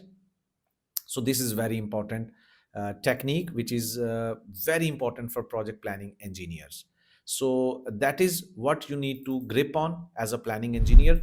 And then project templates, like different kind of reporting templates, like I have already mentioned, your daily progress reports, weekly progress reports, your resources, your earned value management, all of these things, your costing kind of things, how you are going to report costing, how you are going to make them in your documents and all that. So your crew, your everything, right? So these are going to be very important for your project. And then recovery schedule. Once you are in the tracking phase, it happens you are not going to meet your targets. You were supposed to deliver your project in 1 year, but on the basis of your project, let me show you that. If I can see, switch this template into view, layout, open layout, yes, under earned value management analysis, you can see that over here, and apply. And this is my PMS, this is my project management tracking dashboard. So here I have opened another project in which I have updated my progress, and you can see that this is my PMS on Primavera P6. PMS mean project measurement system. Here I have allocated my controlling procedures, earned value management. Here you can see that this is my performance percent complete, like earned value. This is planned value. This is actual cost. This is SPI, CPI, SV, CV, and it is going to show me that 0.80. These are the parameters I need to understand from trend analysis, that if my value is bigger than 1, lesser than 1, in positive, in negative, how my project's status need to be interpreted in front of my stakeholders for the sake of my project management understanding. I'm going good, I'm going bad, behind the schedule, ahead the schedule, say cost saving, cost over budgeting, like I'm losing the money, something like that. That's how earned value management is going to prepare your reports as per the perspective of your time and cost, right? So this is my PMS on Primavera P6. And that is also possible on your project. Here you can also make your Excel oriented PMS as well. So let me share with you people that how it looks like over here. Construction, this is your PMS on your Excel report. This is procurement register, this is subcontractor register. So these all the important things as per the Gulf region. They also need you to be expert on Primavera P6 as well as on Excel PMS as well, right? So these are the things. Again, I will invite you people to enroll in my comprehensive training, where I'm going to spend live session trainings, and I'm going to deliver you that how companies are going to work as per Gulf region. This 3 hour sitting is going to help you a lot. I know that it is going to give you a understanding of project planning control at very basic level, right? But when you are going to participate in my comprehensive training, you will be feeling like, yes, i have I was not in that training, I was working in some organization, because myself, I have spent 15 years in this field, in Gulf region, in Saudi Arabia, in Abu Dhabi, oil and gas, onshore, offshore projects. And somehow I was also in my later part of my career around Corona, I was also appointed as a trainer to teach my company fellows, juniors, and all that. So these things are very rare. You can find in the market, like oil and gas project, construction industry projects, then learning full things. Then your ability will be polished when you are going to work with me, because I'm going to convey you many ideas. I can motivate you that how you have to enhance your productivity as an engineer, as a planning engineer. So all these things I'm going to help you in that. Okay, so recovery schedule. When you are not going to meet your plans, okay, plans means I'm supposed to complete this project schedule within 1 year, but now 6 months are gone, but half time, 50% time duration has gone. So I'm supposed to deliver, like on the basis of my strategy, somehow from 40 to 50%, right? But I'm on 25%. I'm very behind of my schedule. So now what I need to do, I have to catch up the plan. I have to make recover. Like that is called recovery schedule. So I will be explaining that in the detail, because this is the complete, maybe itself recovery schedule will take 2 to 3 hours, right? To convey the idea. The tracking is 2 to 3 hours topic, right? Earned value management is 2 to 3 hours topic. Understand, but I think you can understand that how in tracking recovery schedule will be done, that why we need it. We need statistical data, we need progress reports, we need risk management data, we need the responsible remarks that why we get behind. Okay, we need to develop the logic, we need to play with global change, we need to play with out of sequence activities, right? And delay analysis and claims management. Recovery schedule is something when you are optimistic, like you are positive that you can even make your project completion within 1 year, right? 6 months are gone, but progress is not up to that level. But now in this next 6 months you can achieve 75% by fast tracking, by scheduling. That is called your recovery schedule. In recovery schedule you are not going to disturb your completion date, but revise schedule. Your project timeline is gone, 1 year is gone. Your project, now your client is looking that you need to suggest or present a report that how much extra time you require to complete this work after this 1 year, right? So there are many methodologies, like this is called delay analysis and claims management, in which you are going to talk about from the perspective of time and claims. So there are windows analysis, there is time impact analysis, there is impacted as planned analysis, there are as planned as collapse analysis, in which you are going to make forensic schedule analysis and many things involved. This is most advanced level planning, and I'm also offering this course as a separate course, you people, so that you can become a senior level planning engineer. And then success stories. It's going to be 6 years that I have been coaching people, and the 3,000 plus people internationally I have trained. And you can see my success stories here. Take your 1 minute to see these success stories. In these messages, you can find that people have got jobs in ADNOC, Aramco, in multinational companies. There are many success stories on my YouTube channel where people have expressed their gratitude, where people have expressed their feelings that how did this course and my coaching help them to find a multinational company jobs, right? So these things are the proofs. And then I always recommend that you should go for the advanced level planning techniques and then project management processes. And then in my course, product development, either you are working on a building construction project, petrochemical industry, pipeline, you are mechanical engineer, electrical, chemical, industrial, civil, whatever engineer you are working on different kind of product. This course is best for you, because as a planning coach, I personally believe that only working in civil, electrical, mechanical, like separately, if you have closed your mind, no, you have to make master of all these things, right? You should know civil, mechanical, electrical to make all rounder kind of planning engineer, right? That's available in my course, in which I'm going to conduct as a case study, like my oil and gas project, right? So these things are going to help you. And then Primavera P6 and then contract. These all things are going to make you a good planning engineer. If you think learning Primavera P6 is going to make you planning engineer, this is a big mistake. In my comprehensive training, I am going to help you to understand all of these things step by step, PMP based concepts as well. And then ADNOC Aramco based processes. My all this course is designed on the basis of my understanding of field projects, that how the companies in Gulf region are conducting these planning processes and all that, right? And I'm going to explain you people EPC and EPCM models, engineering procurement and management models, that how projects will be executed on these models. And then plant shutdown best learning. I'm also offering this course. The people who are already in maintenance, shutdown management, I have separate course for those people as well for Primavera P6. And I'm explaining the same way. There is my second video as well for shutdown management. You can click the link and you can find that one as productive as this is, right? And then job hunting techniques.